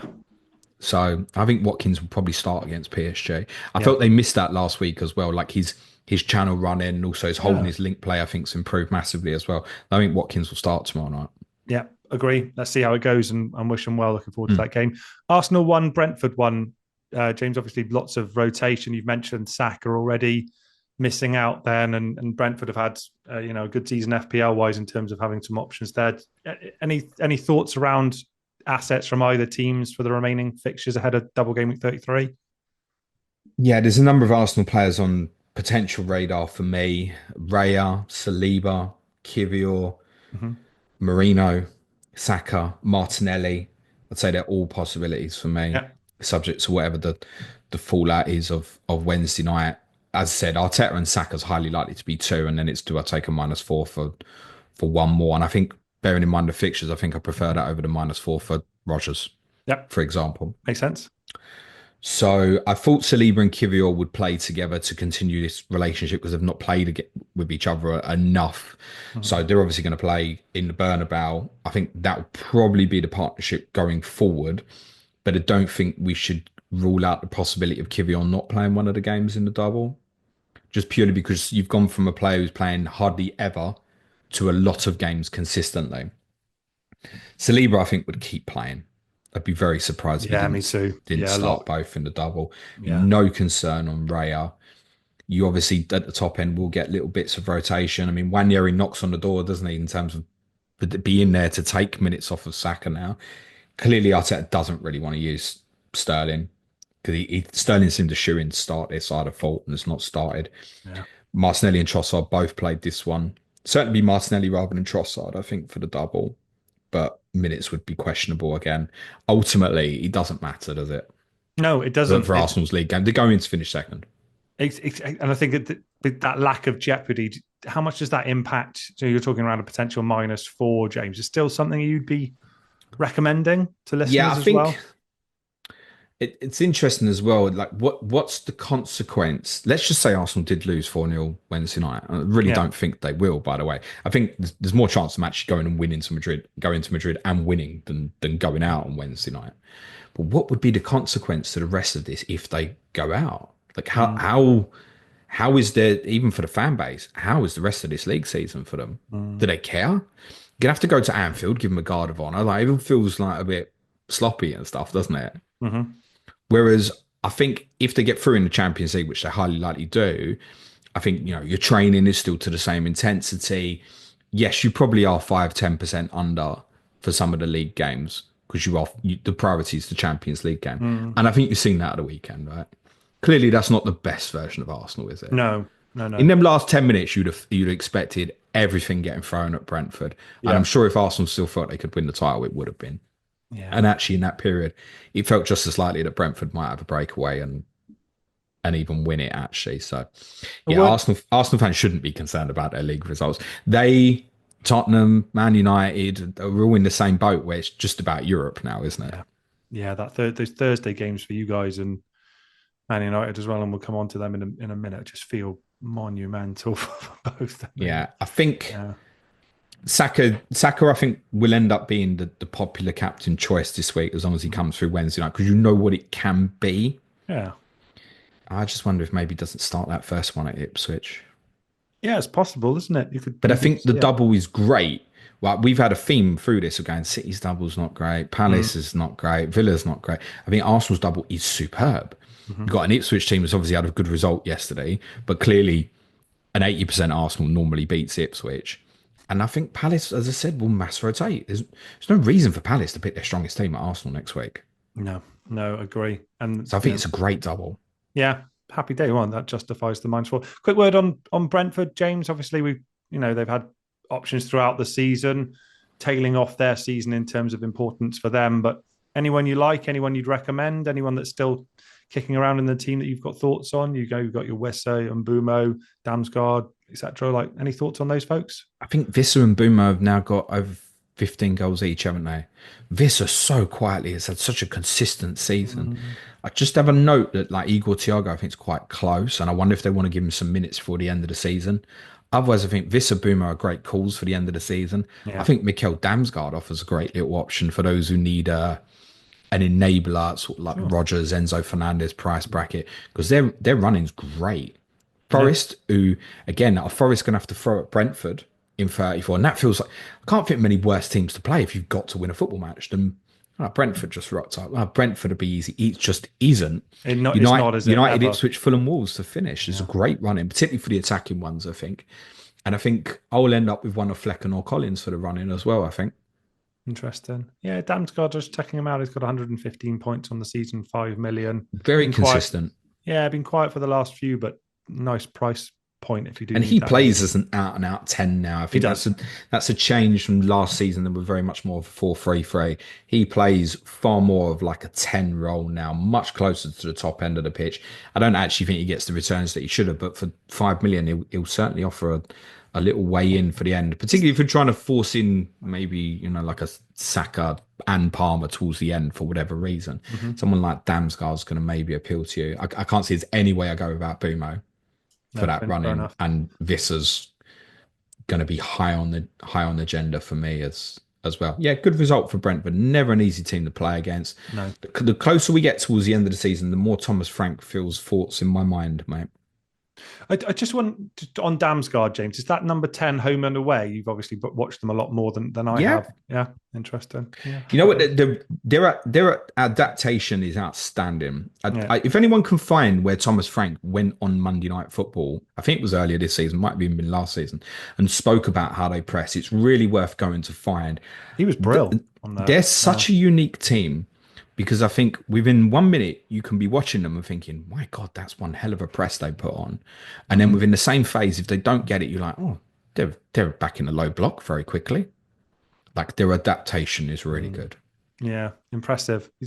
I remember that Monday Night Football episode, James. It was fondly. We spoke really well. It was an interesting one. Let's talk Chelsea Ipswich 2-2 game here. Ipswich obviously look like they're one of the 3 going down, the promoted teams. Gosh, they've struggled this season. Made West Ham very, very comfortable this season when they really shouldn't have been. What do you make of? Let's start with Cole Palmer, James. For the folks who've kept faith with Cole Palmer, obviously his minutes have been a bit on off. I'm one of them. Yeah, I think a lot of people have done. What do we think about them offensively right now, James, for the next few fixtures, and specifically in relation to plans around Cole Palmer? What's your assessment? I mean, they're not scoring enough goals, are they? I saw a stat. It was a stat that the commentator said on Match of the Day last night, and that's all I've seen of the game was what was on Match of the Day. Because quite honestly, Tom, when I got home from Wolverhampton, I was like, I've got to stick the golf on. Yeah. It's so unusual for me, but it had to be watched. Well done. Oh, it was unreal. But the commentator said that I think at the point Chelsea went to Everton, which was like a week before Christmas, Chelsea were the highest scorers in the league. Yeah, that's right. And now they're like way off. And I think they've got 19 points in their last 15 games. Crap, isn't it? What's gone wrong? It's been well hidden by shit clubs like mine. And mine. But that's, if you're trying to go for a top 4, top 5 place, it's... Yeah, not enough, is it? Well, maybe there's a little, I don't want to say worked out. But certainly teams are doing better against them, aren't they? Yeah. I wonder if there's an element of even... I saw one of our... Forgive me, I can't remember which one of our patrons said this, but and again, I haven't seen enough of the game. But he'd said yesterday, I could wonder if McKenna was quite well prepared for Maresca, having played against him twice last season as well. And I know the quality level, obviously Chelsea is a big step up. But the Ipswich have taken 4 points of Chelsea this year. Yeah. So is there even something to read in that? There's a lot of teams that, okay, I know what Maresca's doing now. It's just like he had one hit at everybody. It did great in the first half of the season. And now people go, okay, I know the adaptations of different things Chelsea do. And they change a lot. I think more than people recognise. You can have Cucurella plays like a left-sided centre-back. He moves to left wing. I've seen him play like a inside 10 in the left half space against us.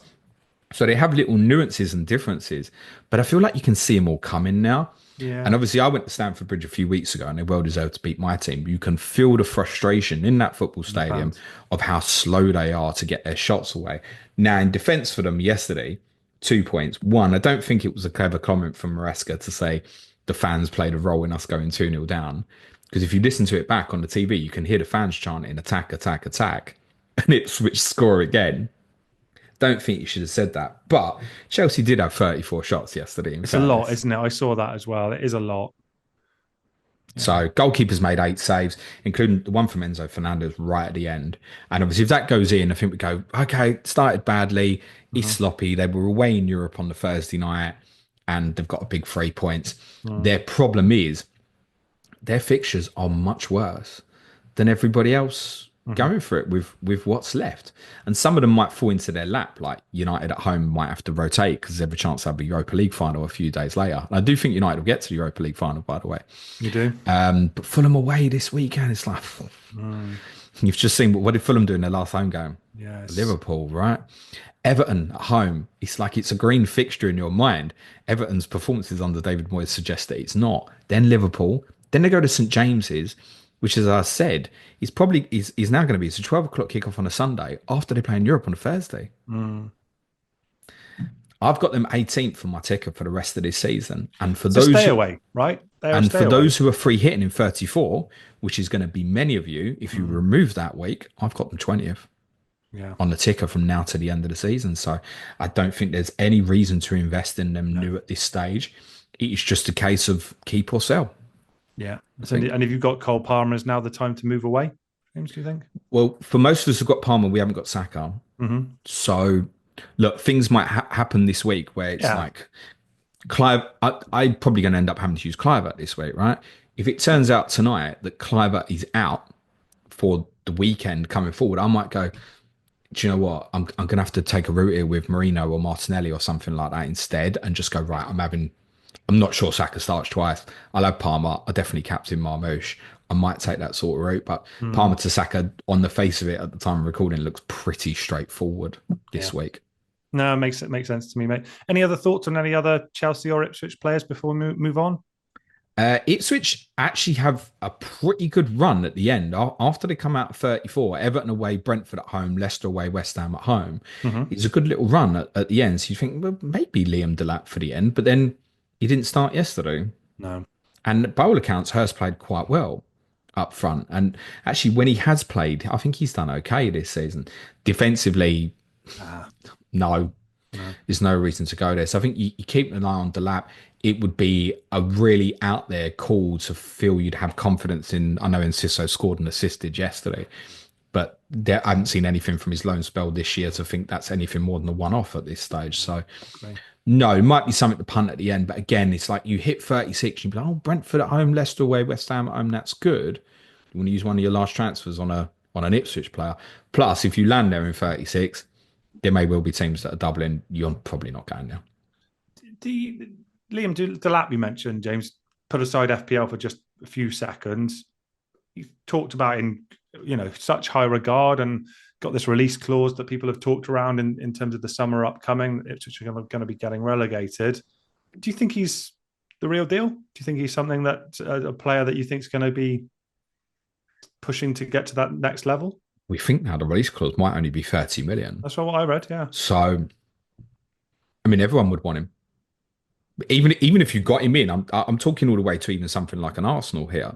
If you got him in and he was your backup number 9, didn't work, and okay, right, we'll move him on next year, you're selling him for more than 30.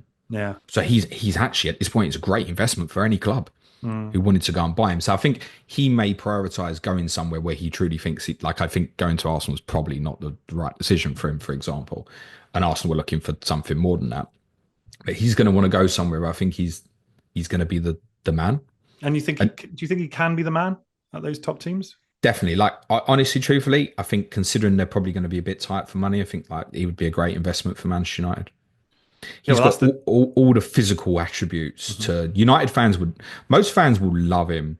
I've seen him bully.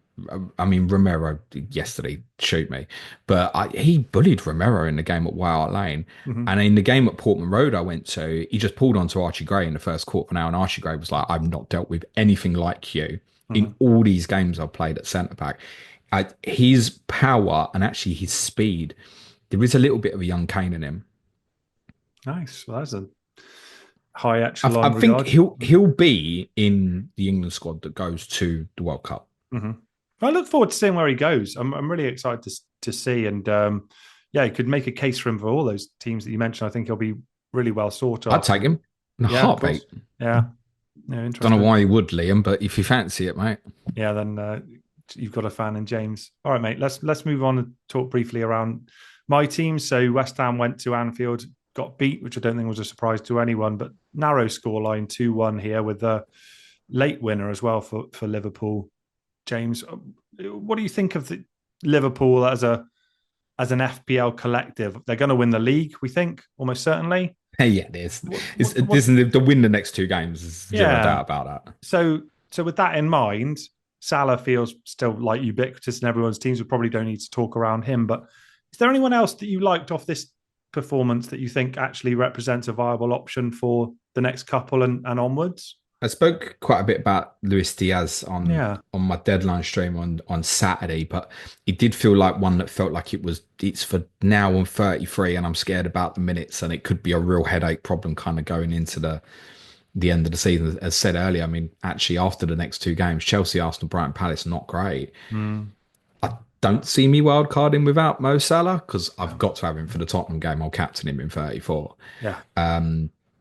So therefore, I think he just automatically stays for me till the end of the season. But actually, I'd probably avoid him otherwise. Yeah, I think like Bradley's great for now. Like for those who are looking for, say you actually fact, you're in. We discussed it. You're in a position you might be buying 3 defenders this week. Yeah, could happen, right? Easy, and you're free hitting afterwards. Easy get blinkered and go right. I've got to get a Villa player, City player, an Arsenal player. Conor Bradley's playing Leicester. He's going to play right back against Leicester. He's got, admittedly, came off before West Ham scored yesterday, but he's ended on top bones, right? So Conor Bradley, I would be going in, I think, if I was you. But it comes with a caveat because it's great for this week. And actually, if you are running through game week 34, he's better, by the way, than picking up a doubler because he cover you 34 as well. But what about Trent for the running? Well, what do you think? That's the problem with Bradley. Like, is he going to be a headache for you 35 to 38? It's not like he's 4.2 like Dunk and you can just hide it and forget about it. You think Alexander Arnold's still a lock to come in with moving on and the reception he's had and what have you? Think that's a nonsense and ultimately he comes back into the team? I think it would be really, really sad if Trent Alexander-Arnold left Liverpool and we didn't. There wasn't something in the middle that was like, look, thank you, I'm going, I'm sorry, I want to take the challenge, and it would be a real shame. And I know why Liverpool fans are so upset about it. It's because of things he said in the past about I want to be a local hero and all that, etc. But I would hope that it's not like Liverpool win the title and then Trent plays game week 36 against Arsenal and Arsenal give him a guard of honour and then Trent's name gets read out and it's boos. Right. Could you see it? No. I think once the title's secure, I think it'll be okay. But there's very mixed emotions from Liverpool fans on him. Yeah, there are. Very mixed. Yeah. But yes, I do think in terms of impacting Bradley, I think it would be really sad if Trent Alexander-Arnold didn't play for Liverpool again. Has played his final game. Really sad. Yeah. Fair enough, mate. Okay, cool. And look, West Ham, I mean, we've actually got a nice little run upcoming. I've been high on Bowen for so long. He's carried the team for a long, long time. James, we've got Southampton coming up as well. Do you think now's the time when we could actually say we've been crap for forever? It's been a terrible league season again, but actually there are some FPL viable options here: Areola, Wan-Bissaka, Bowen. Clearly, any of those options of interest? I've got Bowen, so that's going nowhere. And I'd be quite interested in that as an alternative this week to some of the doublers. Yep. No doubt we get from Joe Bone against Southampton. Unless he gets injured, it's 85 minutes or so, isn't it? As Yeah, absolutely. kind of expected minutes, I would guess. I've got West Ham top of my ticker for the rest of the season Yeah, now. I agree. Now that Liverpool fixture has gone. So Southampton, Brighton, Tottenham, Man United, Forest, Ipswich. It's a great set of fixtures for the rest of the season. Even factor in that the Tottenham and Man United games are in 35, 36, and they might be hugely distracted by Europa games. Yeah. So they actually even Man United away arguably even becomes a green fixture because United might have a Europa semi against Bilbao 3 days earlier that might go to extra time or something. And they might be playing Christian Eriksen in central midfield with. I mean, I understand why Amorim rotated that team. Right, I went away at Newcastle. I felt like he had to with the enormity of the game upcoming on Thursday, but that midfield, James, to me, just any other midfield in the Premier League would dominate that one. So I just feel like that might be an opportunity. If they have to do that again, if they're still in the Europa League, then it should be an opportunity, I would think. And we could make Man United finish 17th. That is possible. You're more likely to make my team finish 17th in Gameweek 35. And I mean, that one especially, Tottenham at home. If you think about West Ham's next two home games, to Southampton and Tottenham, I don't actually really need to sell this much to you more, right? Even more so, arguably, if you are free hitting 34 and you go Bowen now, you're going to walk back into 35 with Bowen at home to Tottenham or Wan-Bissaka at home to Tottenham. It's West Ham's big game. West Ham don't have other distractions. There's a possibility that West Ham could double in 36 as well. It's probably unlikely in the sense Forest would have to play 3 days before the FA Cup final. But you could have a situation where you got Forest bomb in the next 3-4 games. They're out European contention. Yeah. They play a Man United team that rotates in the double and then a Forest team that rotates in the double or is at least distracted by an FA Cup final. So the irony is in a situation like that, I think it's been so much focus on, if doubles happen in 36 and obviously the teams City, Villa, Palace, Forest who could double. But it's arguably the teams that would play against them might be more interesting, like West Ham. And if you had a Wolves double with their form at the moment, Brighton at home and a rotated Palace away, so I want a bit of Cunha or Larson and Ait-Nouri and stuff like that. So it might even be the teams they play against become interesting. So I think West Ham really need to stay in your thoughts at the moment. I think Bowen is worth paying extra. A note from what people have said yesterday, Mohamed Kudus was much better. I think his form has been indifferent. Wan-Bissaka is the defensive one to go for. Yeah, he is. Yeah. And if you need to find some money this week, something like, I don't know, sells to Areola that's going to get you up to the other player that you really want, consider it. I agree with all of that. West Ham are always in my thoughts. So that's why I've got more grey hair than last time we spoke. But we've been so poor, man. I mean, I feel like that's not on Potter. I liked the appointment, James. I know you and I haven't spoken since he came in. And I do think next season will be better with a pre-season and some more opportunity for recruitment and what have you. You're essentially doing your pre-season now. Exactly. In the same way that Amorim, you could argue he's done. But I do think that it's hard to get too enthusiastic about this because they have been poor for a long time. And I do think Bowen's the exception. I just think he's a cut above. And I do think irrespective of how we're doing as a team, he'll always be viable from an FPL perspective. Yeah. Nice one. Central midfield needs big surgery in the summer. It does. I think West Ham will finish the season quite well. I hope so. Yeah, again, if you're free hitting 34, I mean, Brighton away is not anything to be scared about. West Ham won that fixture really well last season. But yeah, if you're free hitting 34, you've got Southampton at home, Tottenham at home. Don't necessarily just laser focus on 33. Yeah. Give some thought to 35 as well. Yeah, agree, mate. All right, cool. Look, the floor is yours, mate. Wolves 4, Tottenham 2. Does it have to be? The soapbox is there, mate. Talk me through this this game. Let's start with Wolves before you come on to Spurs, because like you just mentioned briefly, their form has been great recently. Some options there, and possibly some options that people might not have been considering, right, in terms of these FPL assets that we might look to target from Wolves' side. Yeah, really good run of fixtures as well, bar 35 away to Manchester City, basically. United away, Again, United off the back of Europa quarter-final second leg on Thursday night. Leicester at home 34. If you're free hitting 34, you're going to have some Wolves in there somewhere, I'm sure. We've just spoken about this idea of maybe even a double, Brighton Palace, and then Brentford at home final day. Their form has been absolutely fantastic since Vitor Pereira took over. Did you see him out in Wetherspoons in Wolverhampton last night? I saw that on social media. Yeah, fantastic.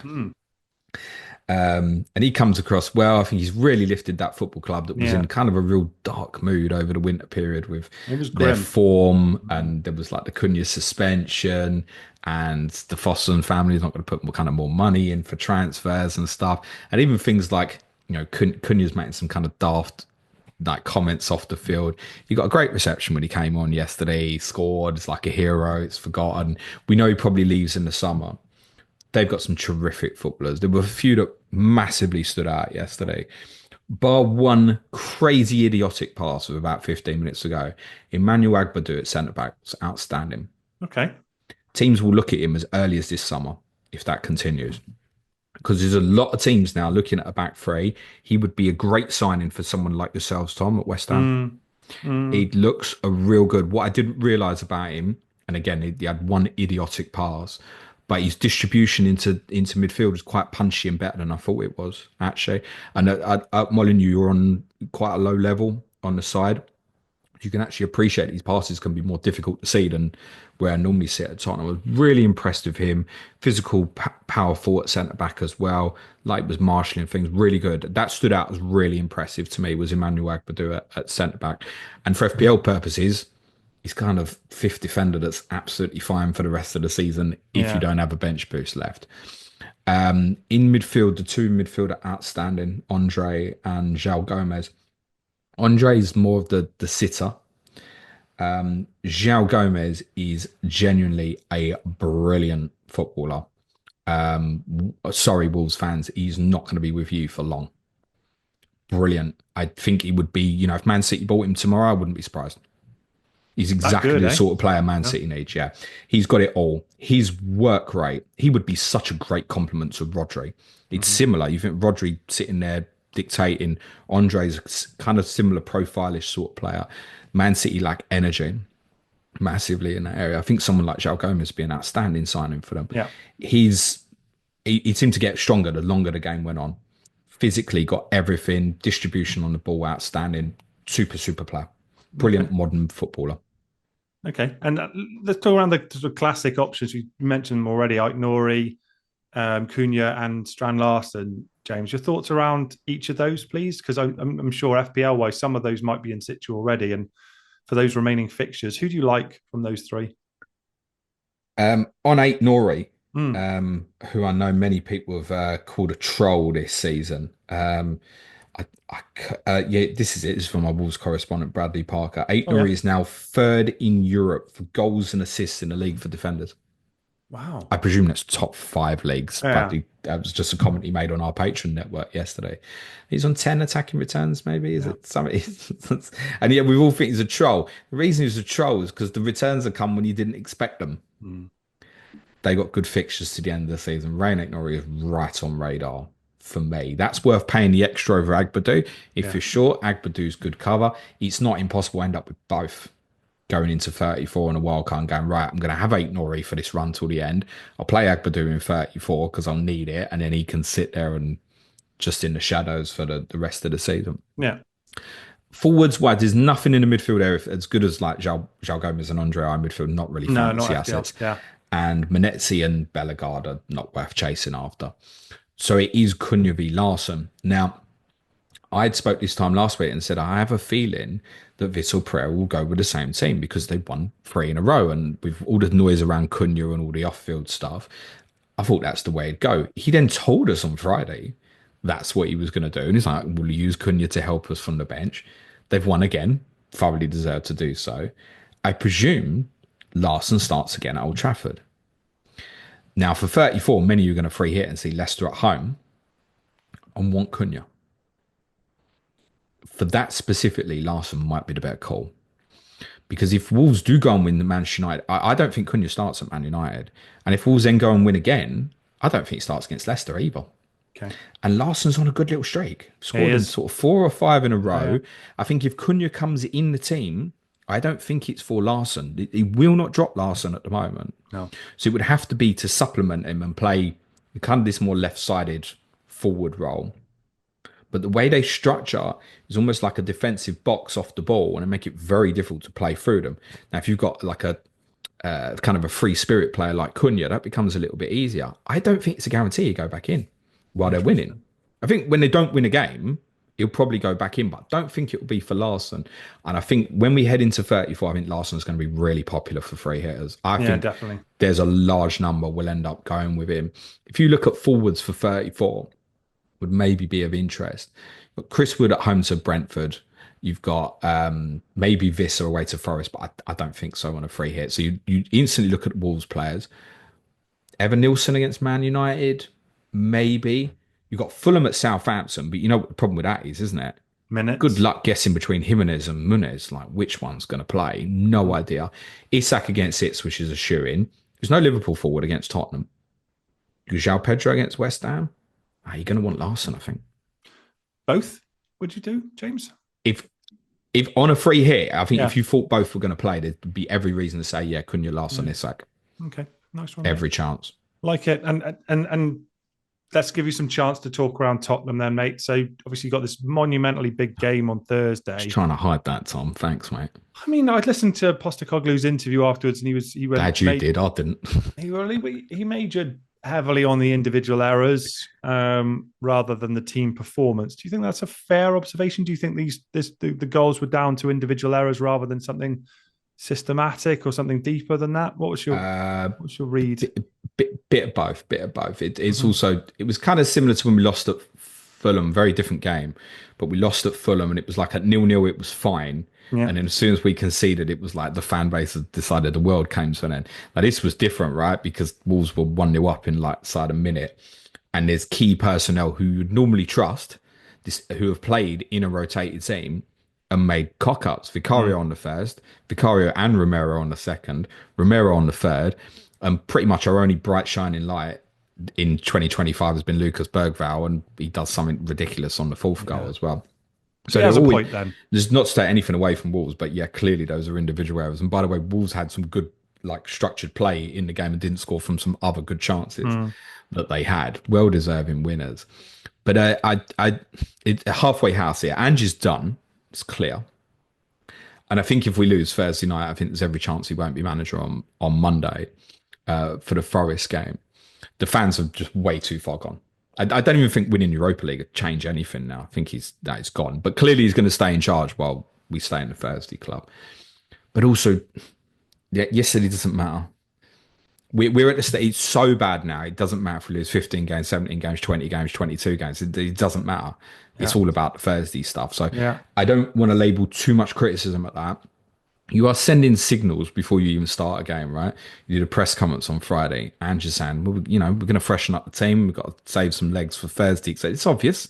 You're sending a message. Meanwhile, you got Wolves are in a great run of results and have even got the confidence to say, yep, same team again. It's exactly what we're going to do. Whereas Tottenham is all about more like the building of fitness and stuff like that. So you're sending signals out, and also for the fan base as well. Like, I was in the away end. It's the quietest any Tottenham away fan base has been in any game ever, I think. When we scored the goals, I don't even know if we made a noise. I didn't. For either goal. It was one of them, it's like, I bought this ticket, I better go. And I think the other 2,998 people who came with me and my dad thought the same. It's like, well, they out in the West Country, isn't it? Basically, it's not important. It doesn't forgive the performance isn't good, but it's also inevitable. You got one team that's 100% is flying for confidence. You got the other team that's literally turn up and saying, "Well, our game on Thursday is more important." Like the result is pretty much inevitable, isn't it? And ultimately, if we go to Frankfurt and win, which I don't think we do, by the way, because we're too calamitous. But if we do, then that don't matter, does it? No, it doesn't. So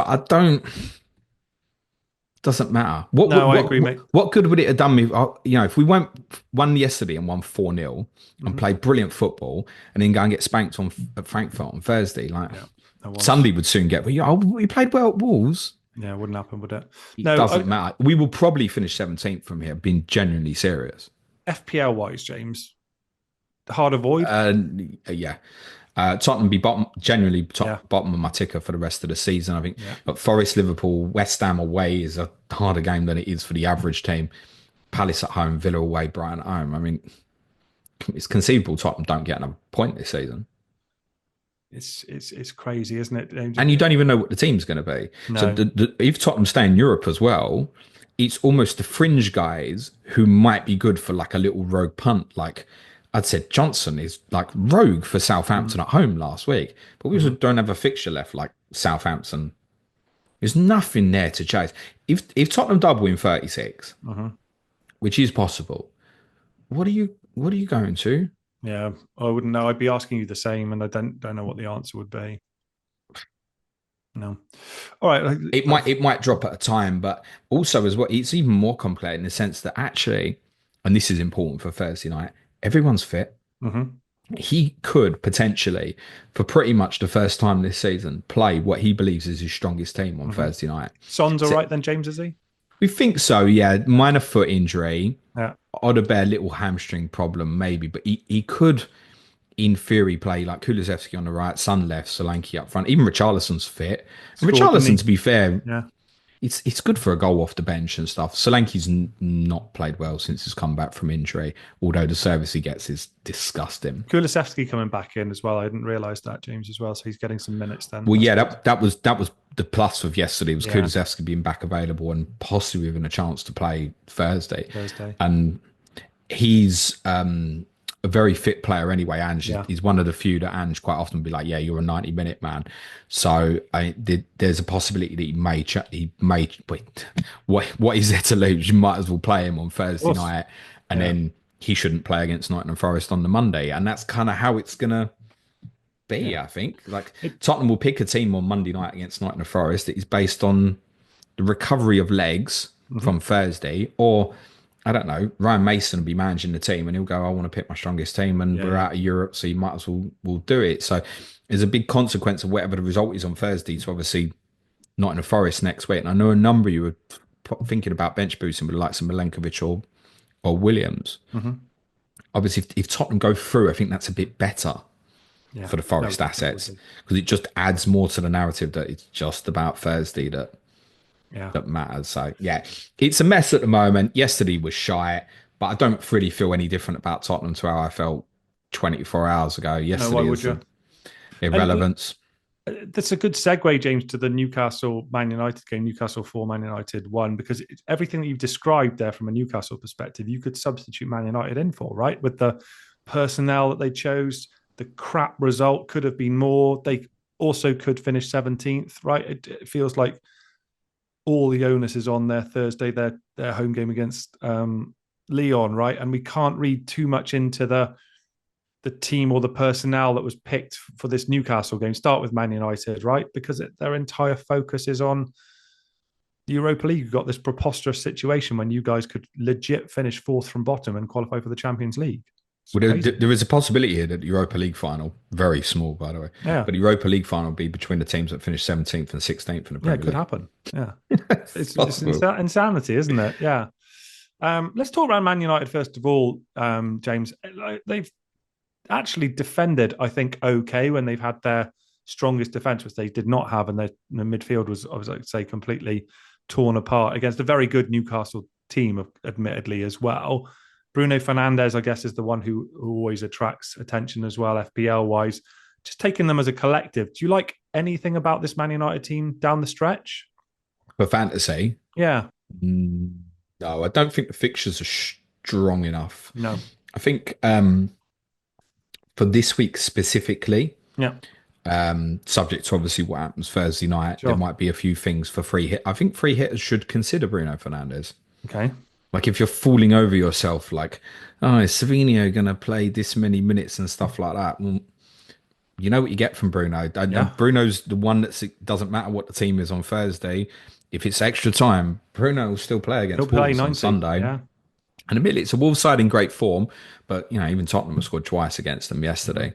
Although admittedly from one that wasn't even a shot from Matthias Tell. But yeah, Bruno, I think, is a consideration for this week for free hitters specifically.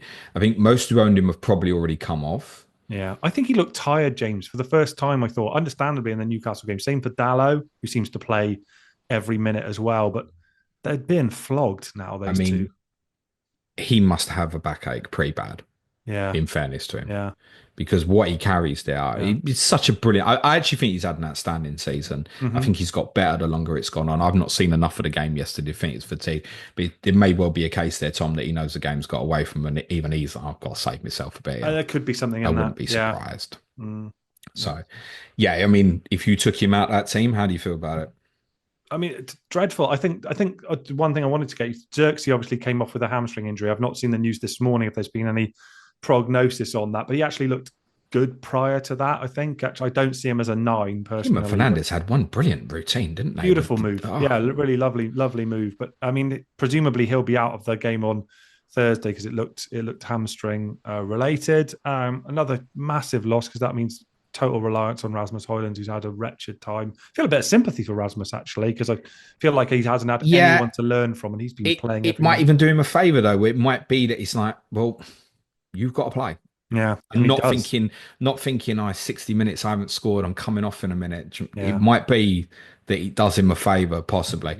Maybe. I suspect that he obviously someone suffers with confidence, but I think there's a player there. I've said that numerous times. I just don't think it will be with Manchester United ultimately. Yeah. There's nothing to consider it. No, let's move on. But it's the same as Tottenham. I don't think read too much. It got twatted at Newcastle. Yeah, that happens to a lot of teams. Yeah. And you got twatted at Newcastle 3 days after playing away in Europe as well, and Newcastle have had 6 days to prepare. I know it's been a difficult week for Newcastle with Eddie Howe obviously not being well, but you could see the Eddie Howe blueprint all over that team yesterday from how it was tactically and the man-to-man structure, and Jacob Murphy dropping in as we discussed towards the start of the podcast.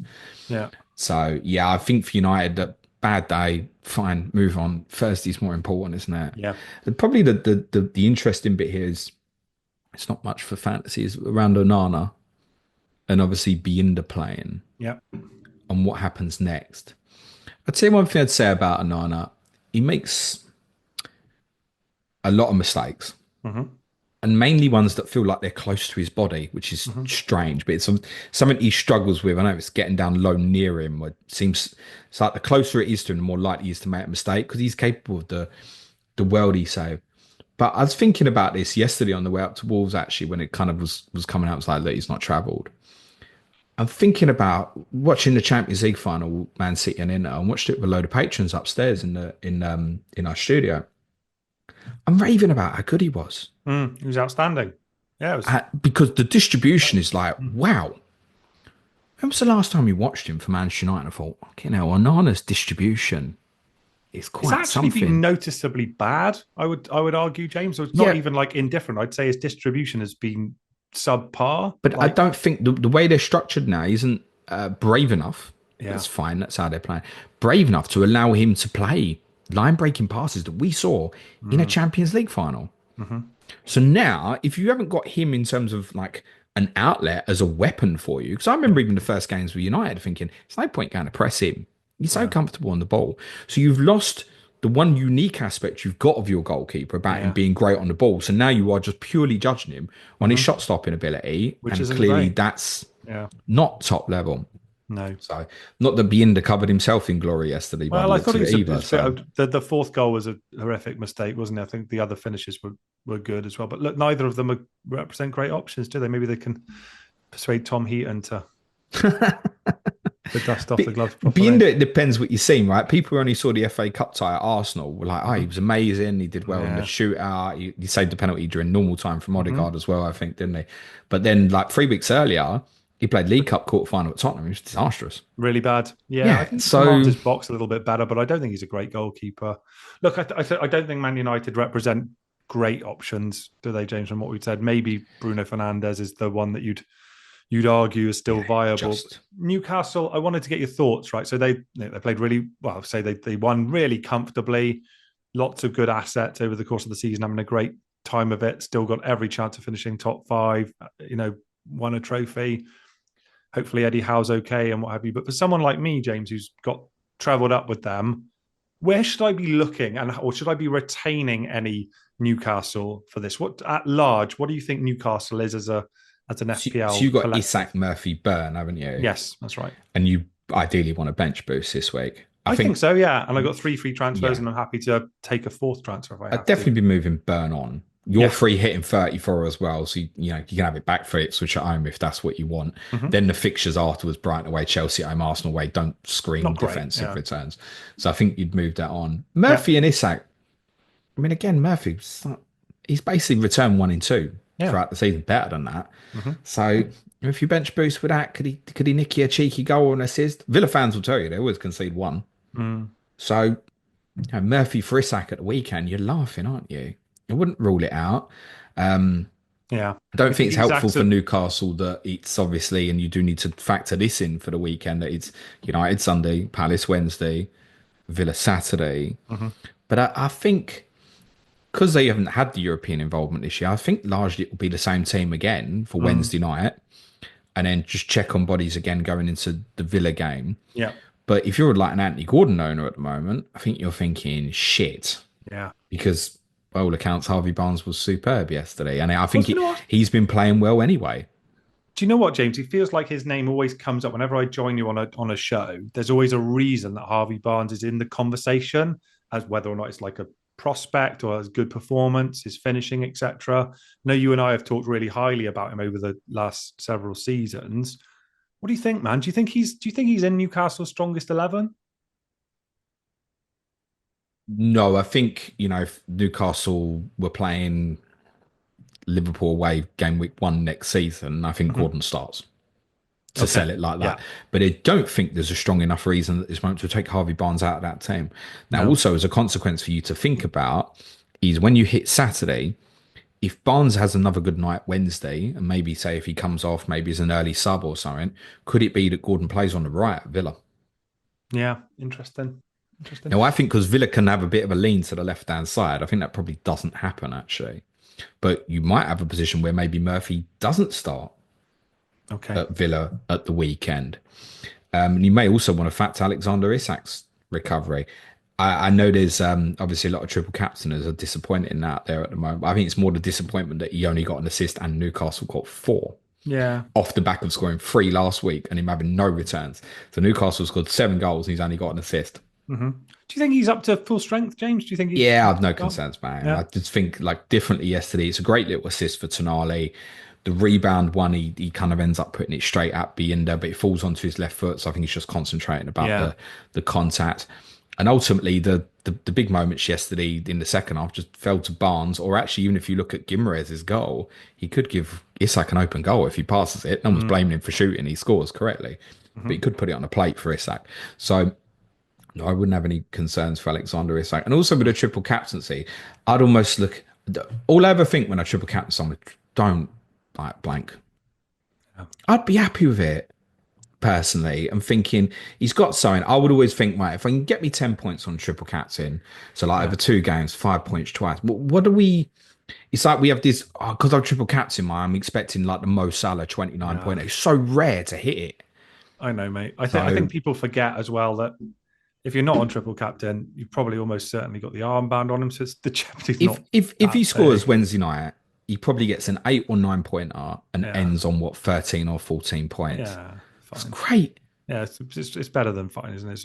It's fab. But yeah, we'll see. But I mean, just a word on them at large then, James. We say that it's like a sort of tempering then, I guess. Burn definitely, I guess you'd say the same for Livramento, move away, but Murphy represents such good value, you'd say it's possible retaining, and Yeah, it depends on your structure as well, because the awkward one for those who bench boost this week and then don't have the free hit to come back to, you've got to keep your Newcastle assets because you're going to have so many players who don't play in 34. So you've got to keep the Newcastle guys considering the fixture against Ipswich in 34. And I'm sure you'll probably want to go, for those who are free hitting in that week, you're going to want to go treble. But yeah, there's a case to say if you're free hitting 34, effectively your next fixtures are Villa away, Brighton away, Chelsea at home, Arsenal away. You can cut, but I don't think there's many places to go from Isak this week, by the way. No, agree. So I think Isak at the minute is hold. Anything else can go. Murphy, obviously, from an enabling perspective, is great. I wouldn't chase Barnes now, by the way. No, I If agree. people want, if Barnes has a great couple of weeks and you want to put him in a free hit in 34, like by all means do so. I might be doing that myself. And I would probably like to have one of Barnes or Gordon on that free hit in 34. Whatever happens over the next couple is obviously going to dictate that. I think the best defensive one at the moment actually is Livramento. Yeah, I thought it was outstanding at Leicester last Monday night, and people were kind of raving about his ball carrying ability again yesterday. Who did he put on his basically on his arse? Just give him completely the slip for the second goal, didn't he?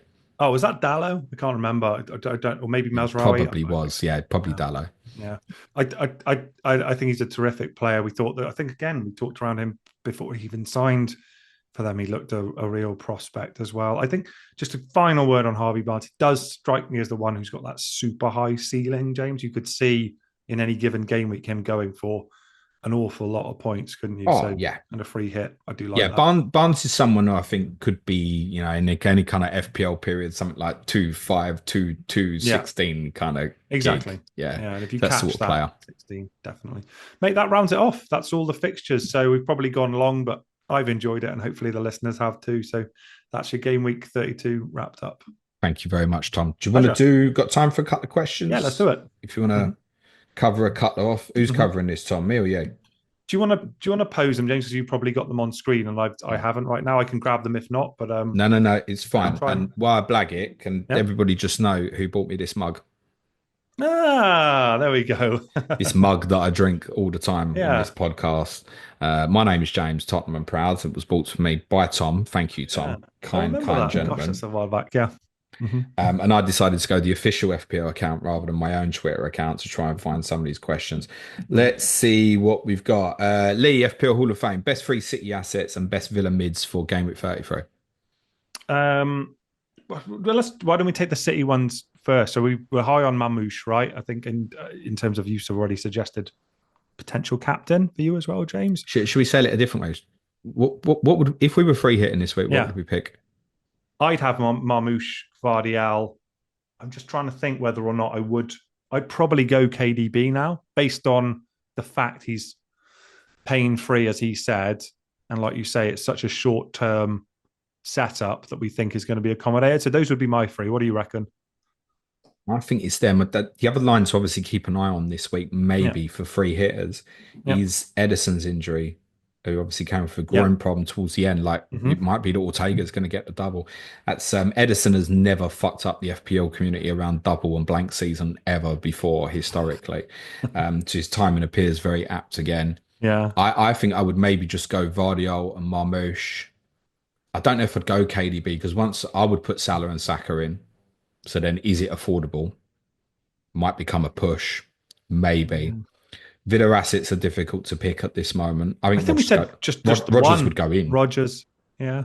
I think I'd go Martinez, I think. It's the safest one. Yeah, it's a safe one. But then I also think if I'm looking at Palace, Dean Henderson is the most likely Palace player to start twice. Would I go, right, okay, he might get me two. So would I go like Dean Henderson and maybe go, right, Conser looks like maybe the safest Villa one, or punt Matty Cash, as I'd said earlier. Yeah. But I wouldn't particularly fancy them for a clean sheet anyway. So I think probably just Rodgers. Yeah. Arsenal. I think Rodgers, because of the security of minutes, even in congested fixtures, he's been great all season. We got to the stage where we've got such a big sample set of data for this season. He's trusted, right? James, we can say he's been a great asset all season long. I think free hitters this week are 5 in midfield. Yeah, I agree. Up front is Marmouche +1. So is it just by default? It's just Marmouche and Mateta, or because I think Watkins starts tomorrow night. Yeah, I think you'd have to have Mateta even with him being taken off and what have you. I think you've got to trust the double, right? Do you just go Watkins on that?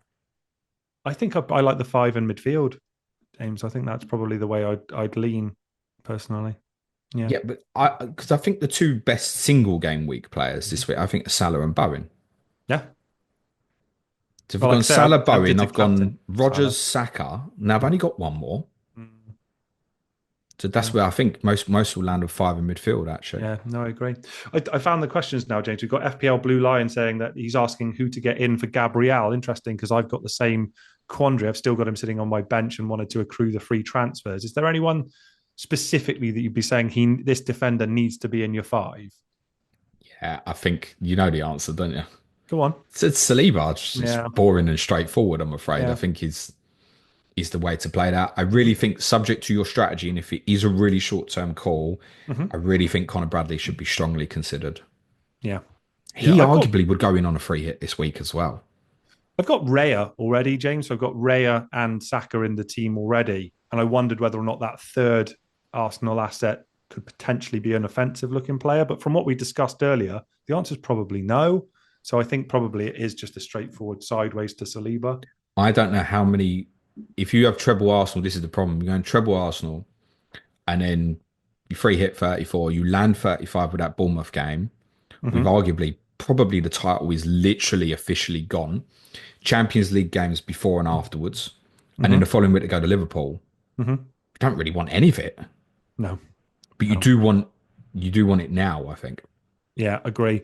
FPL luck, this is a good question. James said, hard to answer obviously before the Madrid game, but as it stands, triple captaincy on Marmoush or Saka for game week 33. What do you think? I can't tell you that I won't change my mind between now and the weekend, but I intend to captain Marmoush this week. Yeah. And so if you are planning triple captain this week, my advice to people would be do it. Yeah. Don't hold for what 36 might be. Do it. Mark Jones comes in with De Bruyne for the farewell tour, ? I'm going to say, yeah, I love it personally. Whether or not that farewell tour lasts until 38, I think that's probably more questionable. But for right now, James, I'm going to say I'm all in. What do you reckon? Yeah, just be careful not to get sucked in maybe on the nostalgia element of it. Yeah, that's fine. We've got truthfully, other than one game, which was obviously admittedly the last one, I'd have had no interest in him all season. I agree. He's thrown the cat amongst the pigeons, hasn't he, with how well he played in that game. But we talked around the specifics and the nuances to how that came about earlier on the podcast. Roberto Hollis says, will Dean play both games of double game week 33? If not, is it worth taking a hit to sell him for Villa, City, Liverpool, or Forest defender? Luca Dean's an interesting one, right? My girlfriend's got him in the team and the minutes have been a bit suspect as well. What's your read on him, James?